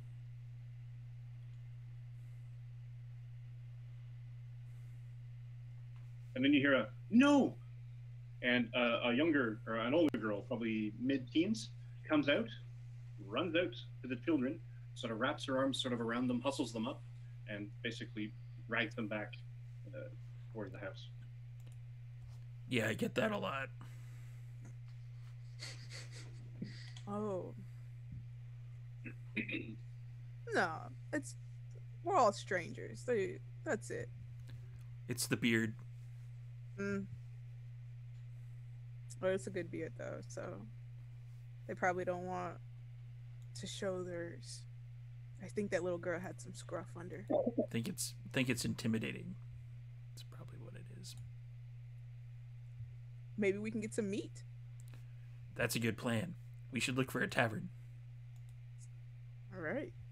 And as luck would have it, mere steps. You're not even on the road 5 more minutes. You come to a bit of a fork in the road where to the north there is a bridge crossing a small rivulet that comes off the main lake, and the road continues further to the east.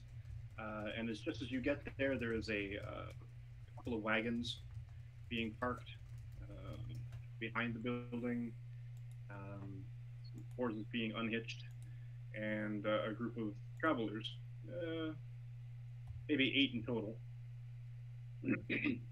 are gathered around various points to the front entrance of the inn.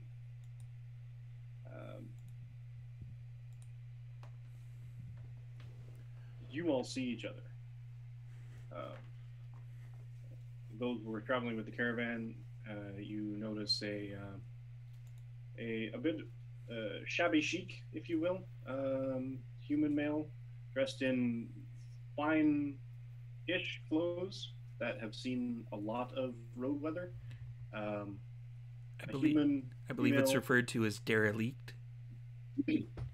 Derelict. A human female, darker skin, dressed in meditative clothing, but built the clothing itself built for travel, and a large dragonborn, red and muscular, with not wearing a lot of clothing, but tunic, breeches, and a very large hammer. And a beard. And a knitted gray beard. Excuse me, sorry. To the other group, you see 2 merchants, one of a bit more belly girth than the other. One selling spices that you sort of notice on the way in. The other was selling textiles of some kind, cloth, bolts. And there was a crew of 4 or 5 guards. There are 2 half-elves in armor, a dwarf in armor, a half-elf, or sorry, a halfling, and an elf. And there's also a fellow dressed as... How would you describe your clothing, Zach? It's Sahara, excuse me. It's kind of a leather, looks kind of hand stitched. Not necessarily something that was bought, something that was made by someone who's not a professional.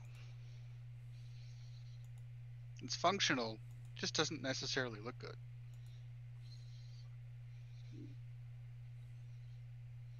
And you generally all enter the inn roughly around the same time or so. The innkeeper has a bit of a thing, because he's only got... sorry, lost my wallet.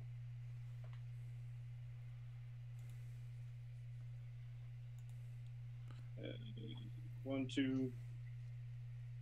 He's got a more of a dormitory room where there are 4 beds, and he has other rooms that are a bit more pricey, and each of those has only a single bed within. The merchants naturally start basically saying, "Oh, take a main room." And the guards shrug, because they've been working with each other for a while, and they basically all cough up a little bit of money for the dorm. So there How can I help you folks? really isn't that many rooms left, or...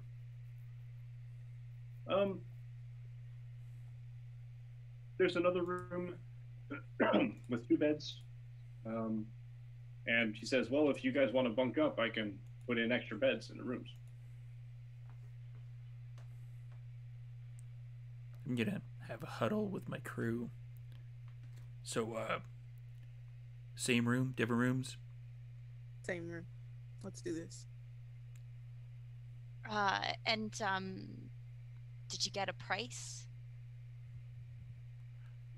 Right. Good plan. What's the price? Oh, well, let's see. How many of you? This many.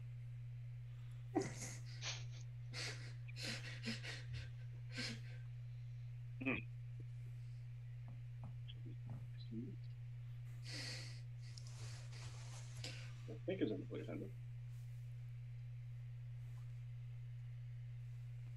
Yeah. This many.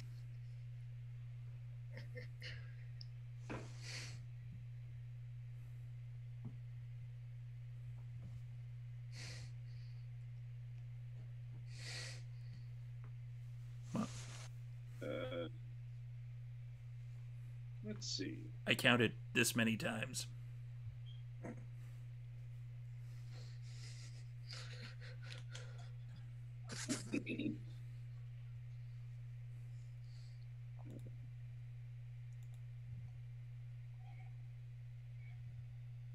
Sorry, guys.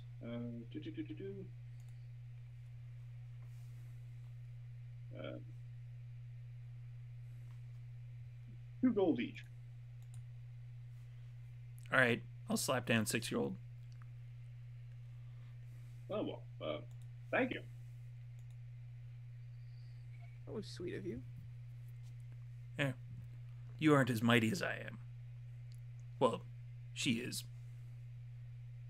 You're just derelict. You'll get there, though. Or doctor. How can I help you guys?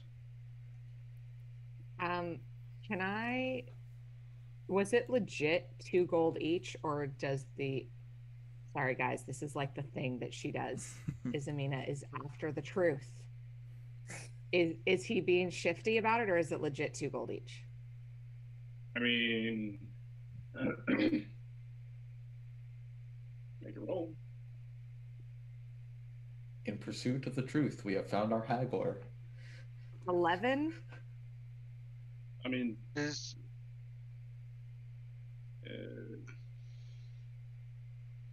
you imagine a town this size isn't very large in terms of the number of inns it has. There is actually only one other inn, but you can imagine that because commodity is scarce, that price gouging may or may not happen in a little way, but it doesn't seem outside the realm of expensive a room. You're just not completely convinced that it may or may not be to the quality a 2 gold room would normally get you. But it comes with a meal. So who knows? Maybe the meal is excellent. Does Izamina ask this out loud? Give any indication, or is this all? I think she might be It was just probably- giving side eye. Yeah, just watching how the innkeeper interacted with them and like with the guards and with the other merchants, did it all seem very reasonable? Yeah. Izamina is going to go up and go, I will require a private room. How much will that cost? 2 gold ahead. Very well. 2 gold. Thank you kindly. So everyone is provided a meal. It's a hearty stew, as is likely wont for good farmer folk sort of thing. Puts meat on your bones, sticks to your ribs, that sort of meal. There is, in fact, larger chunks of meat in the stew. Yeah, so Malik, before I pick actually away the vegetables. Yeah, before I actually start eating, I share with Zanel my vegetables, and I just eat the meat. I give him my meat, so we just trade off. Awesome. Awesome. Wait. And a pleasant meal is had, bellies are full, and everyone retires to their respective rooms. Let me get Mike, before the night is okay. completely over, is it like a nice quiet night meal at the tavern, or does it get a little bit rowdy and rambunctious as the night goes on? Generally quiet. These folks seem to be respective. I mean, no one gets overly drunk while they're at the bar. Just farmer pleasantly sloshed because you know you can stumble home. And did the farmers that we had met earlier come in? No. Or do we not see them again? They didn't. I'm just gonna come in. I'm just gonna go and try to make conversation with the tavern owner, barkeep dude. Them, maybe it's a she, and say, it's my first time visiting. I noticed that one of my friends was looking to get into some construction work and maybe help out a bit. We noticed a house up the hill. Do you know anything about where we might inquire with the family to see if we could help them in any way? And she's just moved her hair off of her shoulder with her emblem showing in case it matters at all. I mean, why would you want to fix that old place up? Why not just tear it down, build another one? Do you think the family would like that? We could help if they want us to. They left it. They've gone. They haven't been seen here in 9 months, I think. 9 months? Wow, that's specific. They just abandoned their house. No one knows why. Wait. And where are you from? And just from, closer to the mountains, quiet little village. This place seems pretty large compared to where I'm from. Has your family been in? We're in Olala, right? Has your family been in Orlane long?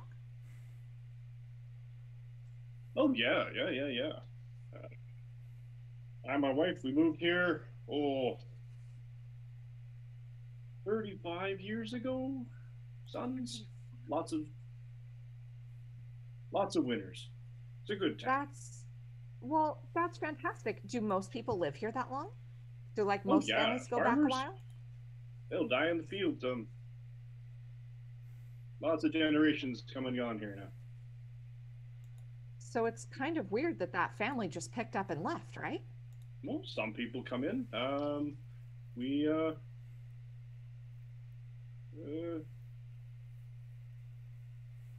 Some people's crops don't work to fail in the one year. If we have a harsh winter, the crops might fail, and that could mean that you need to move to greener pastures. What time of year is it right now? Well, there's apples. More importantly, so we're going to say earlier or later summer, early fall. Say August. And so 9 months ago would have been kind of like the dead of winter. Yeah. Well, November. Thanksgiving for our American viewers.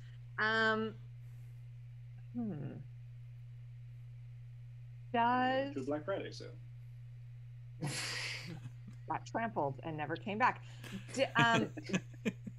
Does it sound like he's being honest, or does it sound like there's more to this story? I've already insight checked this dude. Oh yeah, you did. Yeah, you're right. You did. No, he seems legit. Okay. Yeah, he's. I mean, there's no malice behind the smile. Sort of thing. And then I'm gonna go find Marcos again and just kind of sit down next to him. My tabard kind of flows out and over the armor that I'm wearing, kind of hides it for the most part. And I'm just going to kind of put my shoulder to his shoulder and just kind of lean in and say, well, it seems like the family just picked up and left about 9 months ago. The barkeep agreed with that timeline. He says sometimes people just come and go. Maybe there's... So 9 months ago, a farming family decides to pack up right before the middle of winter and leave. if they had a bad harvest, they maybe needed to go find somewhere else to be. I admit the prospect of moving in winter is not something that I would choose for But my if they had a family. bad harvest, a farming community like this is small town. They're usually pretty tight knit. Why did no one help them? Why did no one offer to help them? Or did everyone have a hard harvest? I don't have an answer for that. Who I gotta be honest. I am hesitant to poke much more if it's not something that I'm invited to participate in, because in our experience, when you force people to deal with things that they're not ready to, it can sometimes leave bigger wounds.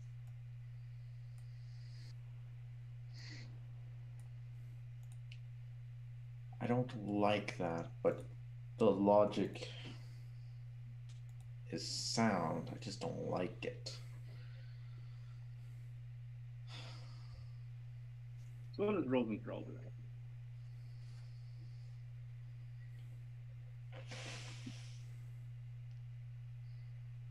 Any particular rituals before bed?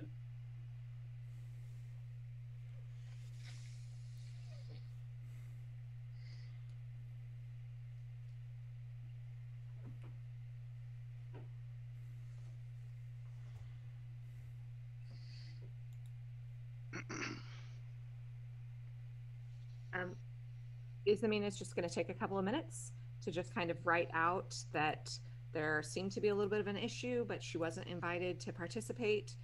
So she's going to carry on with trying to go and find her sister, the Inquisitor.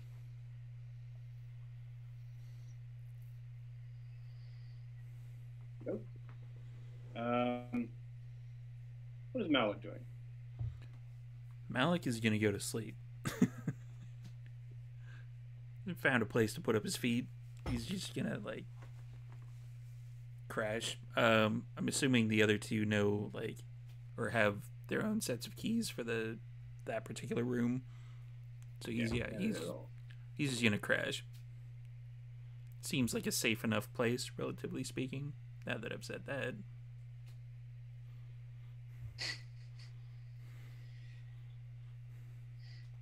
So they'll go outside to try to meditate once again in the grass, and try to just recharge with like the energy of the earth, the energy of the universe, and then say a thank you to her ancestors and guides for getting her here safely.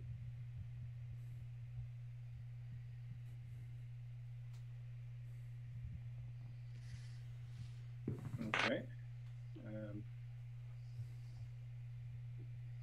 So I missed. What is Rosenthal doing? He will have thanked Malik probably far too many times at this point. And don't worry about it. He if no one noticed, he didn't eat all of his dinner. He seemed to ration some of it into his pack. And he kind of seems very happy to have a real bed. So like as soon as he can, he's just gonna like lay in bed with the book, like, you know, how you do when you're really young and really excited about books. Except, you know, he's not. And he's gonna cast dancing lights. So he's gonna have like very tiny lights, kind of like placed all around the book, so it's facing like, so he can read it and not bother Malik. And he will eventually doze off with the book in his face. But he's just sort of like in like repeating some things every now and then, as if he's like studying or trying to memorize. And occasionally he talks to his shoulder, but not sure what that's about. All right.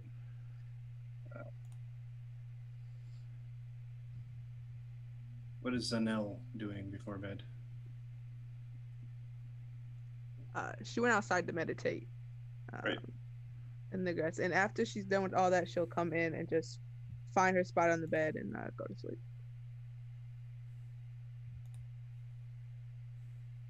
And Zahana. So he doesn't seem to see the purpose of paying for a room when there's a perfectly good house that is not being used. He's gonna go and spend the night there. This is how we lose a player. Character session 1. That's absolutely fair. Goes to see what the creepy abandoned house. This is how Zahana becomes the big bad of the campaign in about 115 episodes. that one spirit that possessed Zahana has just been piggybacking for the ride for like the last. Oh no. All right. And Marcos. Marcos sits kind of off on his own, away from everyone until Izamina comes to share her insights, and he's just been kind of nursing this one tankard of whatever passes for ale in this town. Wait, where do you plan to sleep? Yeah, sounds like if there's a room left, he's going to grab it. If there isn't, he's going to sleep in a wagon.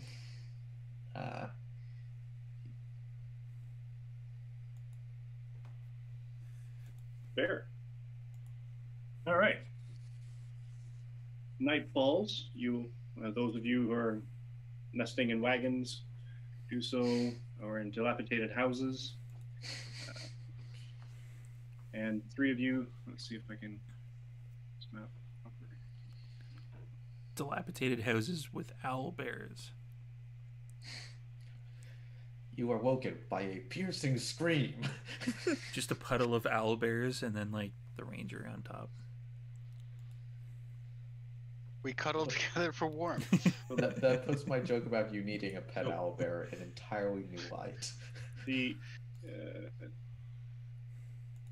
Rosenthal, Zanel, and Malik, and Izamina can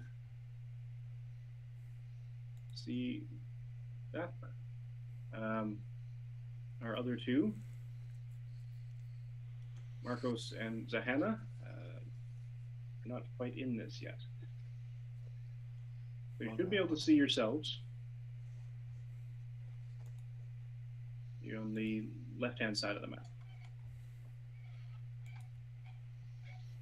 I did not know that you could do selective fog of war. That's their new dynamic lighting.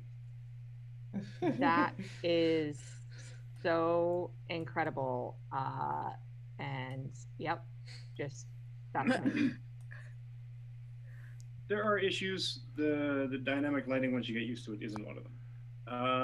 We should explain to the viewers that we just didn't quite have Roll20 ready to integrate, so the Greyhawk map is rotating, but we'll switch to Roll20 next week so that you can see what we're seeing. So we're just all on top of each other in the thing, or what? No, you're basically what happened. No, you're he moves 2 more cots into the room, so you all have something to sleep upon. All right. A bed for the first time in so long.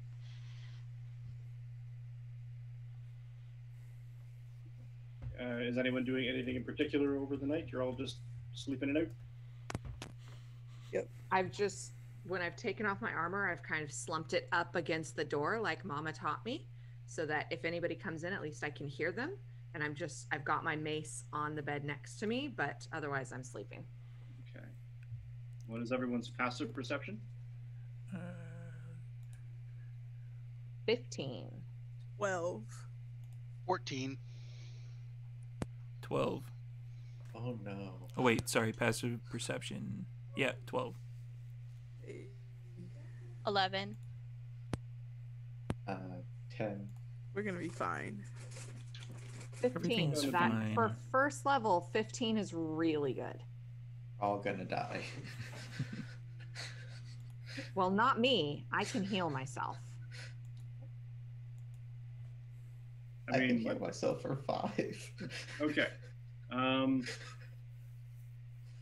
Everyone sleeps. Everyone has their respective dreams. At one point, Malik is disturbed by a dream where all the meat started tasting like apples. It was terrible. It's a horrible dream. Ugh.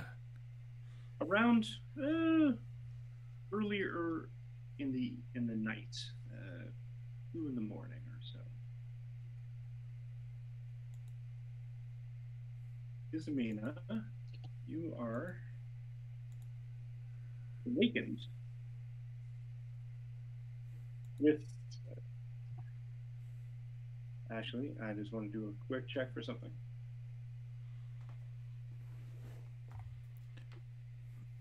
Awakened by I the would like to do a quick check for whatever just woke me up. You are awakened by the By this- howling of a ghost. screeching of the owl bears. As they celebrate their brand new friend, Okay. Sahana. A sack gets thrown over your head, and you're sort of awakened to hands grabbing a hold of you. Oh, no, Mama told me what to do about this. I'm going to grab for whatever I can and cast Inflict Wounds. So roll initiative then. Let's. That super great passive perception took a hit, though, because my initiative is +0, so that's a 5. Excellent. You'll be fine. Yeah, that's It'll be 4 numbers less than fine. that. And 2 individuals. And wow, okay. Your mama didn't raise no fool, and you kick and scream with the best of them. You scream or just kick? How much of a fuss? I'm setting the stage for the absolutely abysmal grapple rolls I just rolled. Oh, So yeah, I rolled a natural 1 like, and a 6. no, They're I'm not happy about this. Feeble at this. I am screaming, and actually, is Excellent. Inflict Wounds verbal? Oh, yeah, and I'm screaming whatever it is to inflict wounds, All right, roll it. which is, it's an auto, +5, roll to hit, okay. Oh, no, that's an 8.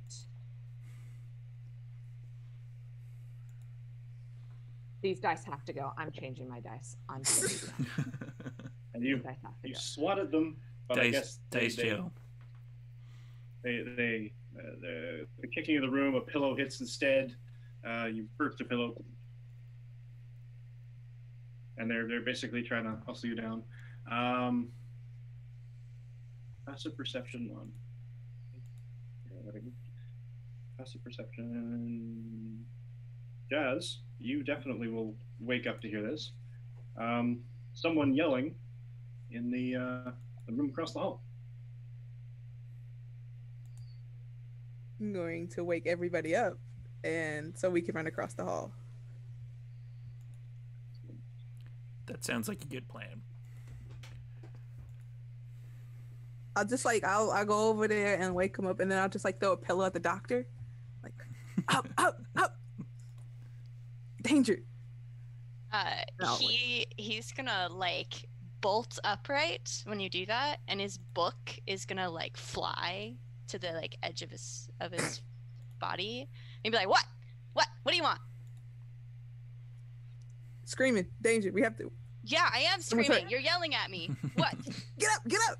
What do you mean just, get up? run out the door into the door, the room that I hear the screaming in. Yeah, I'm gonna follow. All right. I'll get the three of you to roll initiative as well.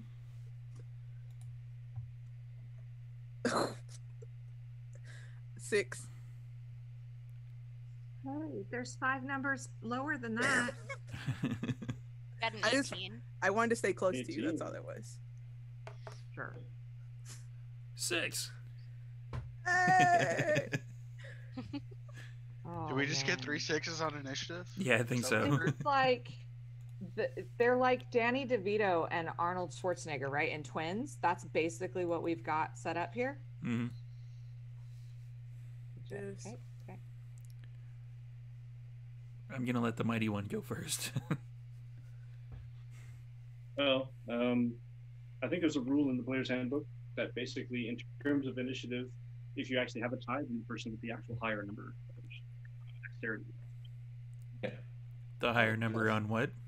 The higher Dexterity. dex. I have a +3 on my dex. Yeah, you're going first. I have +2. And Dope monk shit. Yeah, absolutely. Some Shang-Chi. Did you see that trailer? No. Oh, it was Mhm. amazing. I'm a big fan of I've Simu been Leo, off so social media and haven't seen anything. I'll tweet it to you right now. We'll get you, girl. Okay.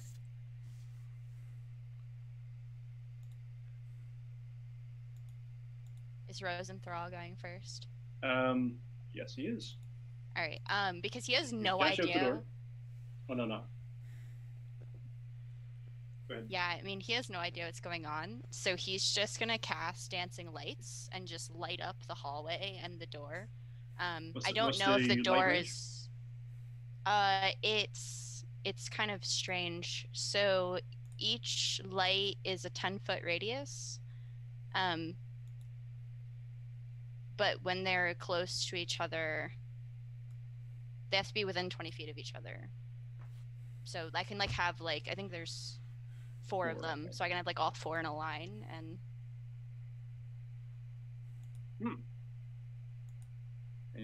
Are you sending them in any particular direction?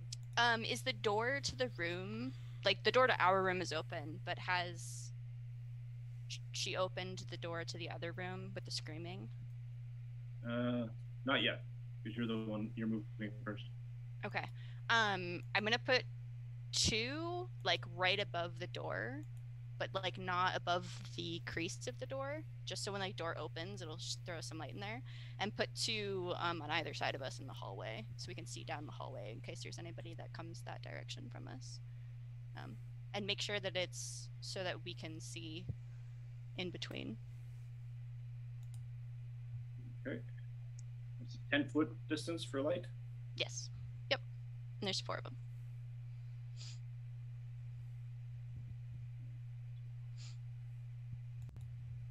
There. This one here. Fish. One at the door.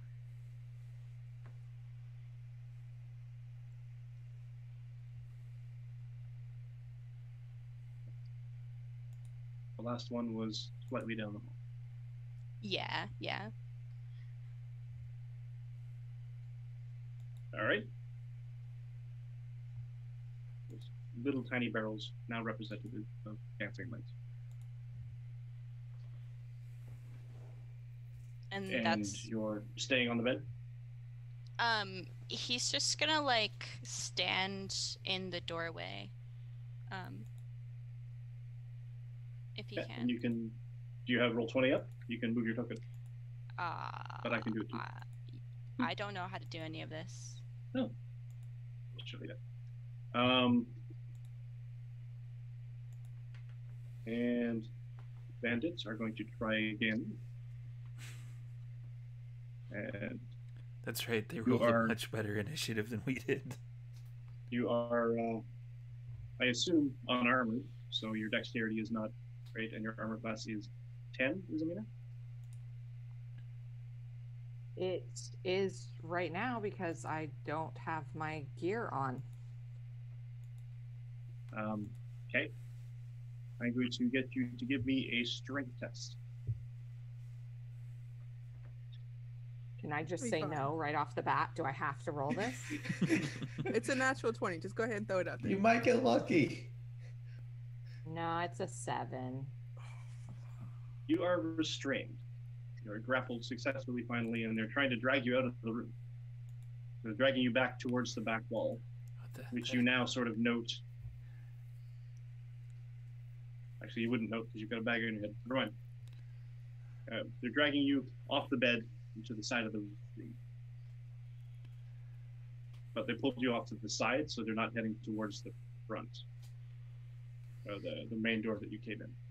I'm just going to continue to scream and make a fuss, kick, whatever I need to do. Malik. I believe the monk is before me. Oh, yes, my mistake. So we're So going no. to use our movement to go to the hallway. Is it this door right here? Yep. Right. Well, That seems to be where the muffled yelling is coming from. I'll check the door. Is it locked? I assume you would have locked your door. Yeah, but they got in, right? Yep. The door is actually shut and locked. And you put your armor in front of it. I will try to How did they get in if the door's shut and locked? kick it open. I guess. In through the window. Yeah, we'll try to kick it open. I was nice.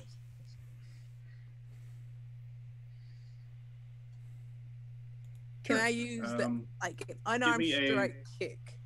Oh, you're gonna hammer it open. Okay. Yeah. Bicycle kick. All me right. a- All right. Give me a roll me a 20 just for the sake of rolling a 20. I rolled a 19 plus 5. Oh shit. 19. You slam the door hard enough that the lock mechanism breaks right open. It goes skittering into the room. The door slams open, and you see that half-elf woman that came with the caravan being dragged through or towards and through, because there's one guy already through and he's trying to get her while she's kicking and screaming, and the other one's trying to grab her legs, still unsuccessfully. But they're trying to drag her through looks like it's a panel that was slid open in the back wall. Oh, it's slick. All right, so I'll use the rest of my movement to get in. And can I get up to them? I need to give you a dude. I need to give you a dude to punch. That's how I like my monks, with dudes to punch. Exactly.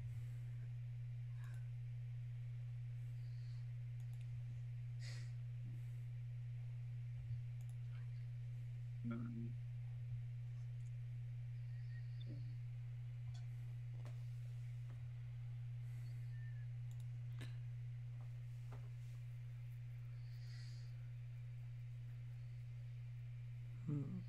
This one's a toughie, but I think I know what I'm gonna do.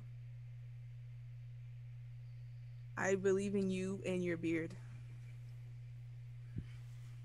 I'll just breathe on them. I'll be fine. Yeah. Just a cone. It's fine. Don't worry about it. I'm sure they're insured. all right. You have a dude in front of you, and he's kind of got a robe on him, black, a little bit of highlighter red, and he's grabbing at this woman as she's kicking. She's got a bag over her head, So is he right in front of me? Because it's just black for me. right there in front of you. All right, then I will Wait a minute, use. hold on. Oh yeah, because you're a human and you don't have night vision. I So- do have the dancing lights up, so she should be So able put to that see 10 thing feet in there. front of her. Yeah. Beautiful. So with the aid of the dancing light, the globule that is outside, you can see inside the room, I think. You just double check. Yeah, it's a 10-foot radius, so. Okay, so then I'll take one more step, so everyone has room to come in. And then I will use bonus action to unarmed strike them in the ribs. The guy at the legs? Yep. Or are you going to try to grab the other guy? Okay. Roll to hit. 18. 18 is a hit. Roll some damage. That's a hardcore 5 damage. Nice, nice, nice. Little bruising. He's reeling. Definitely wind him. And that's well in my turn. And wait for the rest of them.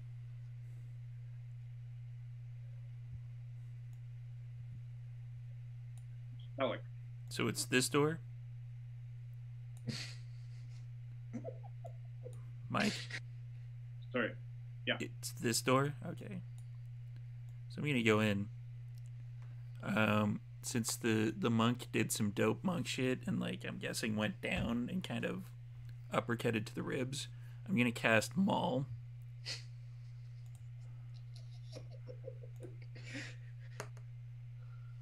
Okay. For 20. It's a 22. That's a 22. I think I hit.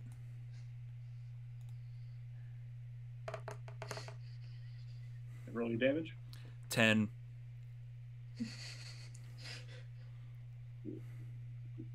So,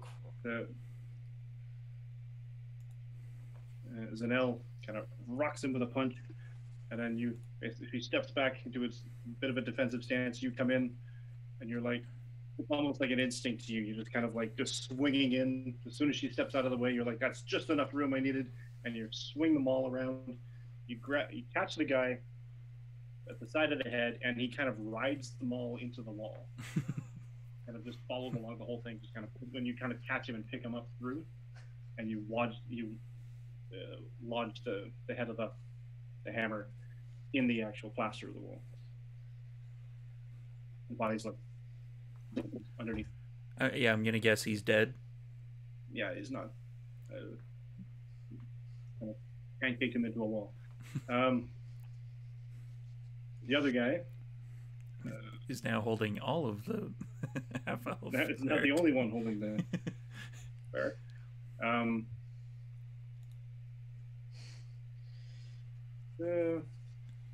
Pissed off cleric. It's Amina.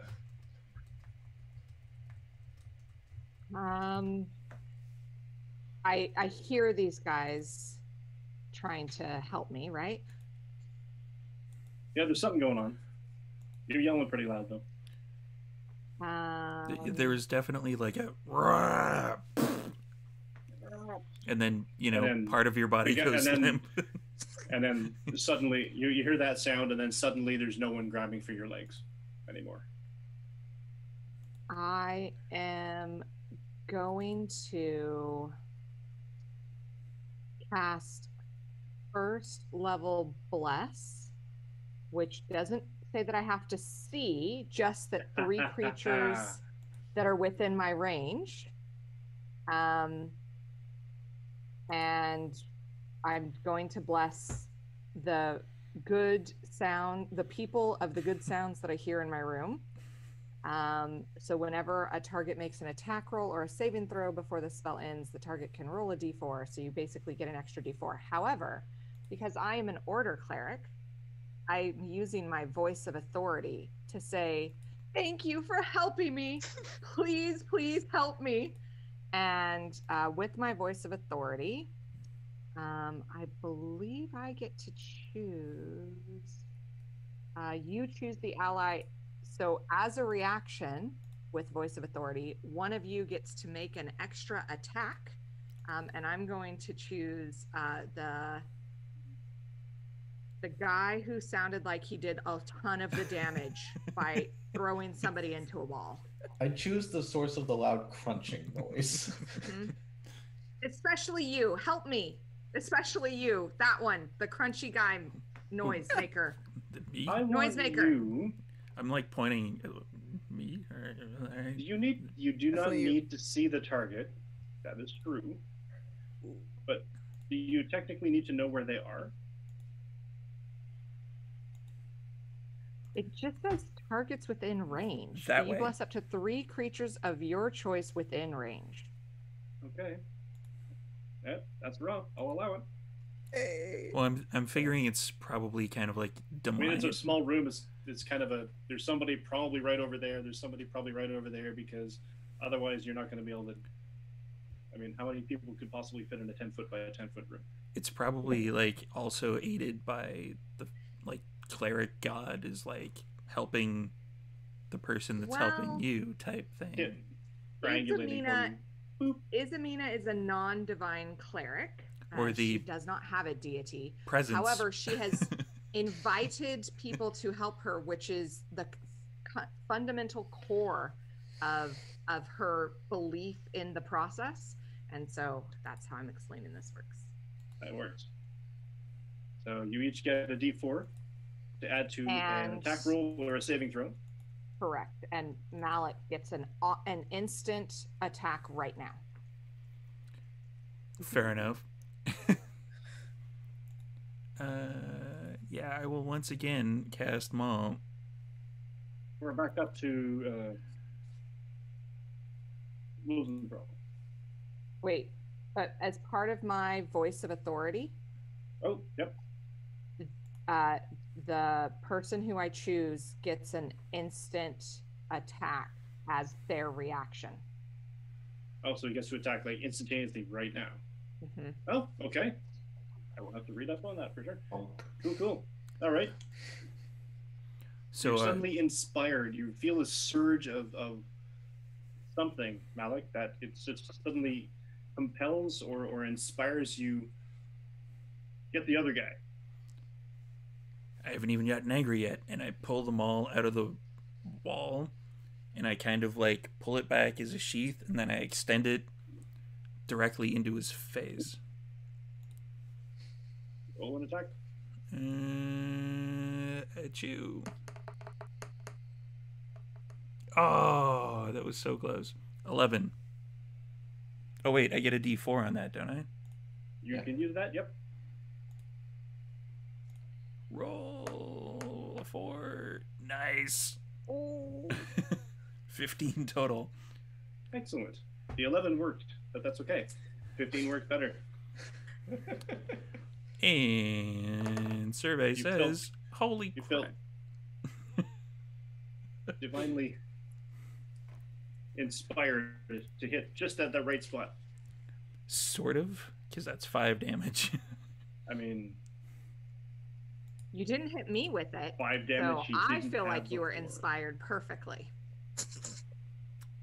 There's some All right. inspiration going on. Roll that one. Hit the cleric. Definitely staggered him. Oh, Rolls and throw. Sudden sounds of combat in the other room.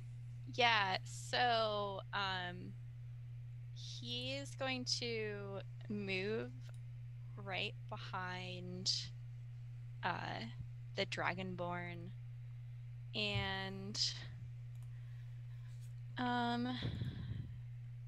as a bonus action I can move my lights. So I'm gonna move, so there should be 2 right above me. I'm gonna move 1 to the back of the room, so I can see what the fuck is going on. And I want to assess the situation. What's going on in front of me? Well, there is a man or someone, an entity, in another, looks like a hallway or in another section of the room that is separated by, looks like a sliding panel, through which that half-elven cleric you met the night before from the caravan seems to be being dragged through. Your 2 compatriots, your room compatriots, are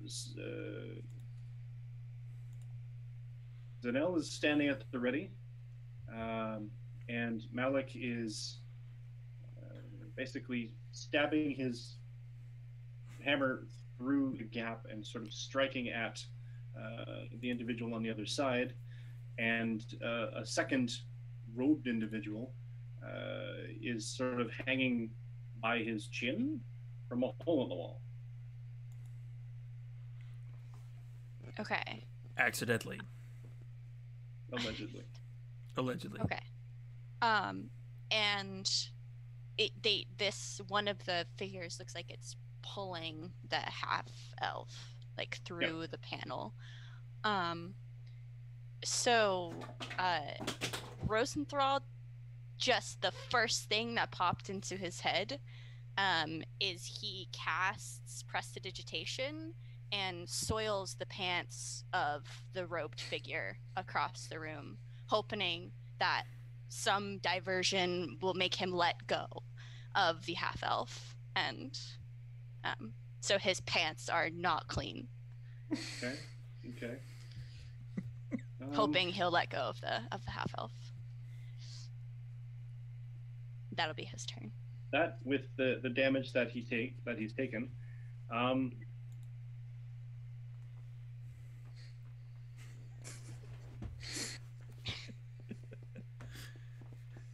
That is me awesome use of prestidigitation. Roll me a d20 and give me and add your spell ability modifier. Sure. Or your So your spell attack bonus. My spell attack bonus. Okay, so that's a 13 in total.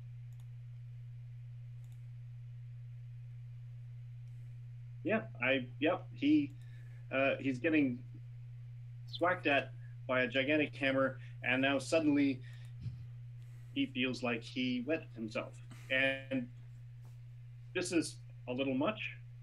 He kind of like steps back in shock, drops the cleric, and starts running. Beats feet down the hall. Down the hall, or is he like outside? Well, he runs off to the left.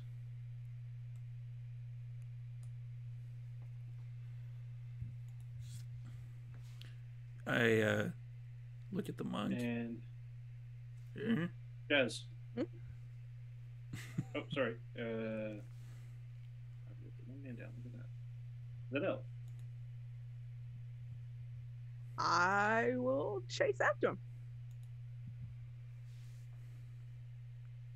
So he went this down. Can I even get through there? I mean, you'd have to step over the cleric, but yeah. I was like, "Ah, I'm sorry, and then just go ahead and go out. Do I? He's left. Oh, I have no light. So I'll keep running until I like knock into him by accident or like Okay. something happens. Give me an acrobatics check at disadvantage because you have no light. Okay, that's fine. 13? 13. Okay. It's pretty good for disadvantage. Pretty good for disadvantage. So you go running down the hall because you figure you can probably still hear him. Your passive perception is decent enough. And then you catch your foot on something and you go sprawling onto the floor. Okay, that's fine. On the floor, do I hear like footsteps going further away? Out in the distance somewhere, it almost feels like it's not in this room. Maybe. There's definitely footsteps, and they're definitely running away, but you don't know. You can't quite pinpoint them. I'll just yell back, they're getting away. It's really dark in here. Did you fall down? No, I'm examining the floor. Malik, you go. Stay down. And I'm gonna go after. Okay. Hold on, how far did you move? 5, 10, 15, 20, 25, 30. Yeah, okay. So how far? So it's down to the left or whatever? Down, and then to the left, yep. So you come into this hallway. It's I mean, it's a narrow hallway, and it's kind of dark. It's about 5 feet. It's kind of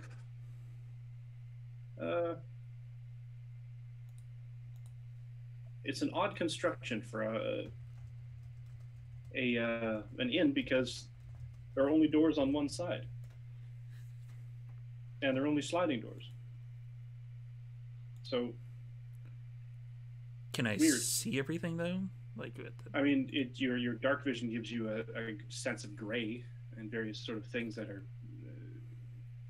I mean, dark vision isn't exactly super clarity, but it gives you enough of a vision that you can see that the door that you went through, and then there's another one coming up on the left. So this is a door, and this is a door. 30, what I'm 40, seeing. 50, yeah. And then you can see Zanel sprawled, and it looks like she took a header after tripping over the door jam. Whereabouts would she be? She's all the way over here. Okay, but so she heard whatever beyond that, like she went through the door. Oh, my bad. I know what happened.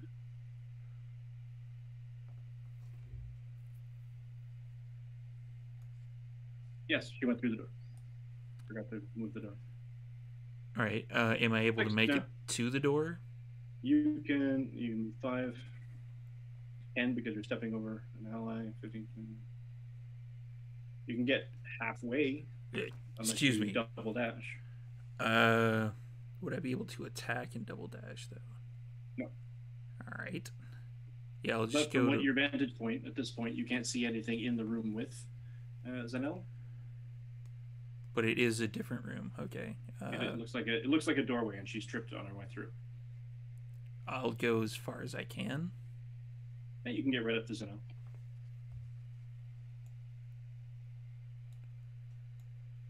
That'd be there. And you pass by a second door. Gotta go here. All right. Yeah, I don't really have anything else that I can do. Which way did they go? I don't know. Can I do see another door over here? That's the only other door? Yep. Yeah, I'm gonna dash through it. It is also open, so what do you got here? So 5, 10, 15, 20. You can get up to here with your double dash. All right. End your turn. Yeah, that's where I go. Isabina. So you're lying there with a bag on your head. The guy the bag has to come off. The guy that was grappling you and sort of trying to haul you through by your waist, he's like, "Oh, gee, what the dog?" And he runs, and you hear him. He drops you, and he runs through the hall. And then you hear a woman's voice saying, "Excuse me," and someone steps over you. Yeah. Then after that, I would be like, "Sorry, you excuse hear me." Much more deep, "Excuse me," and you feel basically a brushing of a much larger body come near you and through. And then you're lying here now. There's no one grabbing at you anymore. You still have a bag on your head. Yeah, bag's coming off first thing. So bag has to come off. Pull up the bag. Get your assessment for your surroundings. There's a man in the hallway. You recognize him from the traveling party of the other two. Sort of almost looks like he's moving globules with his mind, and these little globules of light are floating around in the room, illuminating a man, average-sized man, but you can't really tell anything because his face is sort of smooshed into a wall, and he's sort of hanging by his chin in a hole in the drywall, against the wall of space. And then you hear the footsteps of someone running down the hall behind you.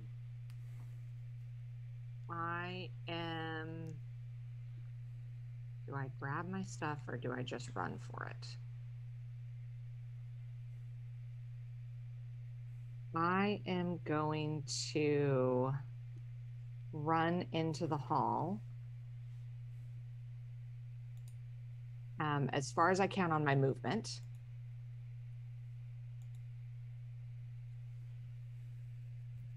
You use half your movement to stand up. Yeah, right.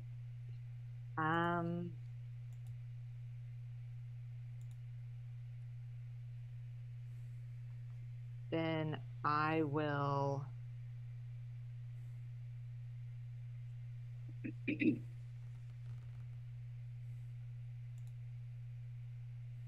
actually, I would have stood at the door and just kind of looked down to see what was going on. And if I didn't see, well, I don't know who those guys are. Well, I would have known who those guys are, right? I mean, you met them the previous evening. They, give me a straight wisdom roll.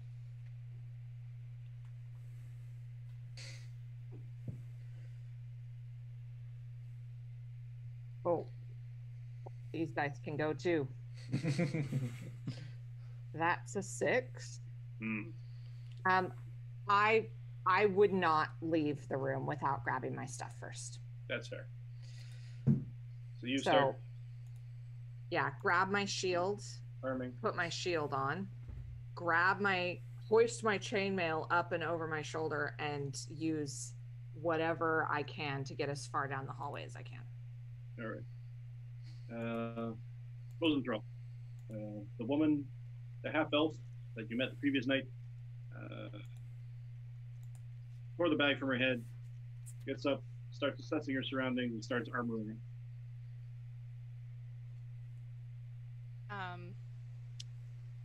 As far as he's concerned, he did what he was supposed to. He's just gonna kind of watch her. He's disengaging from the encounter, and he's just kind of investigating what this half-elf is doing. She doesn't seem interested in him at all, so he's not going to interact with her, even though he basically just saved her, and he's gonna watch.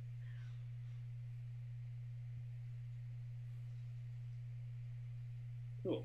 And as there are no immediate threats, we'll end this combat encounter. So let's go outside. Marcos, who has slept through this entire thing. Oh, Marcos. No, Marcos. Marcos is going to be woken up very rudely. Oh, boy.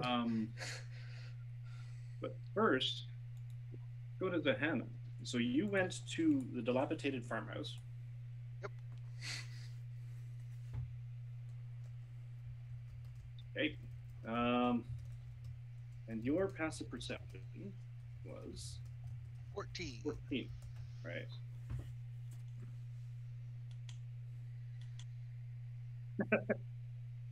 Well, an 8, 5, and a 3. It's amazing. Okay. These clowns are not. You're woken up in the night. Bag is not thrown over your head because these Klutzes are not all that good at sneaking because they're peasantry and farmers. They're not used to having to sneak around and do stuff. But sneak they do. I don't have a map necessarily, so what I'm going to do is scroll you down, move you into the corner.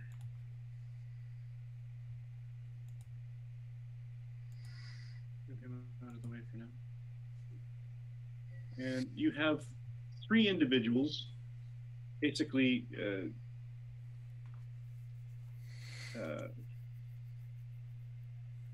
Mo Curly and going their way into the building, trying to sneak but failing miserably. but it's all in shadow, but you have your half-elf night vision, so you can see pretty much the entire room, and it looks very similar to the three, it's probably the three dudes that you saw yesterday that got an altercation, or the others had an altercation. Roll initiative, please.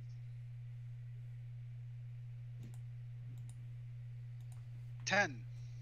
Excellent. They go on less than 10. What do you do? How close are they? I would say within 20 feet when they finally waken you. Hey, I thought you said nobody was sleeping here. And you're lying in bed when you do this? I'm gonna get up and be like, ready, but not actually. I'll be prepared because there's three guys in the room, but nobody's done anything overly aggressive yet. So I'm not actually gonna attack, but I will be prepared to defend. Okay.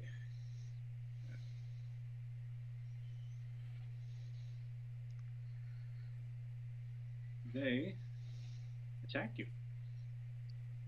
Get them! Bastards.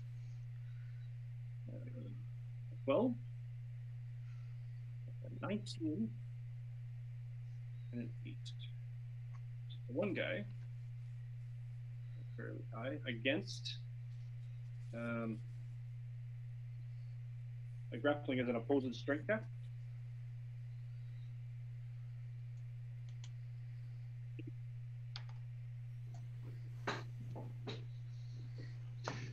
$16.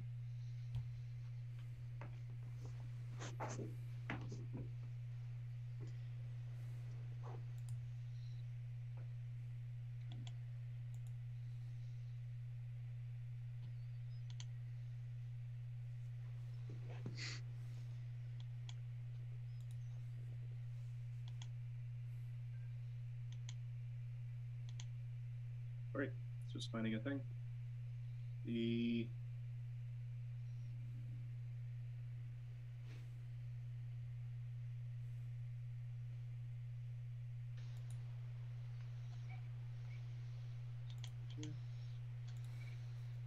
you can roll a strength, athletics, or dexterity, acrobatics, whichever you choose.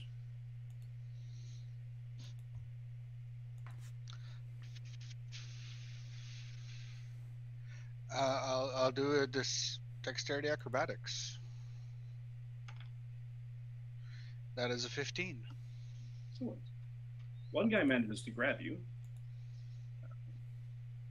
sort of ends up. Yeah, oh, that's all you need. You are considered right now grappled. He's got a good mitt of your torso armor, I guess. And the other guys seem like they're pulling out some kind of club.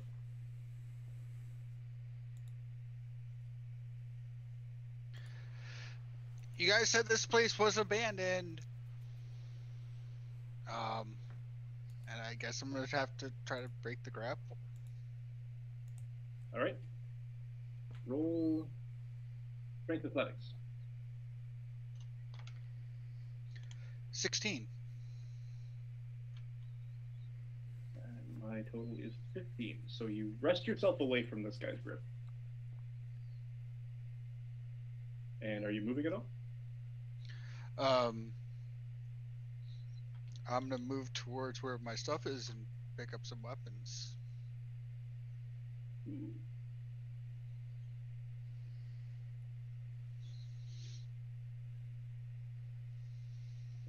And that's pretty much a free action, so you can grab your hand axes, if I remember correctly. Yep, 2 hand axes. Excellent. And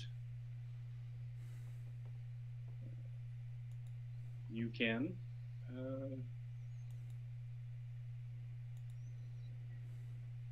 strike out at you and one guy tries to grab you again. Roll me strength athletics, or sorry, dexterity acrobatics again.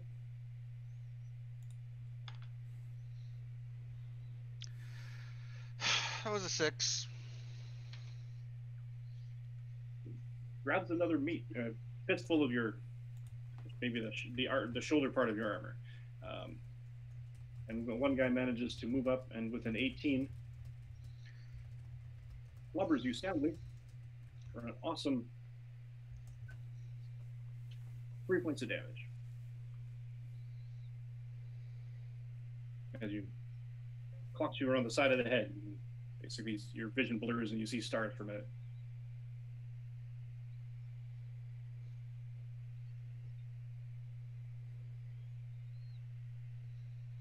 What do you do?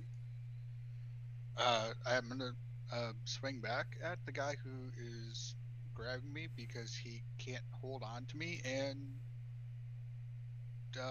not get hit. So it seems like a pretty easy guy to hit. Seems logical. Roll the hit.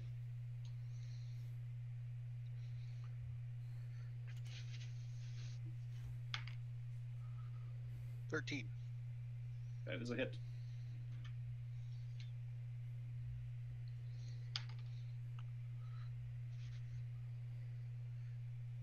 Four damage.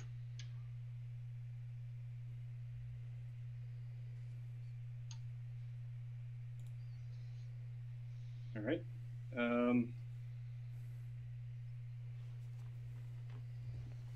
Sorry.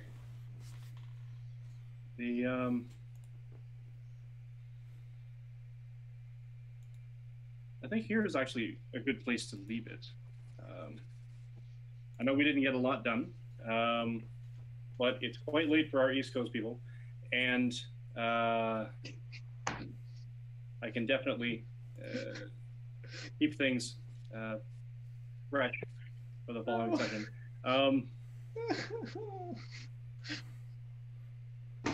Will they get out of this alive? Stay tuned next week. So just do a quick roundtable for everybody so we can wrap this up way quicker than I should have and get this out of here. So let's start, I guess, on my display. Bottom to me, Zanel. Little intro if you want, a little, any social medias you have? You're muted. Twitter at Zulmain with 2 E's at the end. That's really the only one that I barely use, but I try. That's it. Cool. And Jacqueline playing Rosenthal? Yeah. Twitter has been rolling. It's Gingivitis7. I Twitch sometimes when I'm not exhausted from work. It's Kakelia is the Twitch. Otherwise, find me on Discord too, but you know. And we'll have all these up, I think, or at least we can make an effort to actually have them all up as little tags in the chat.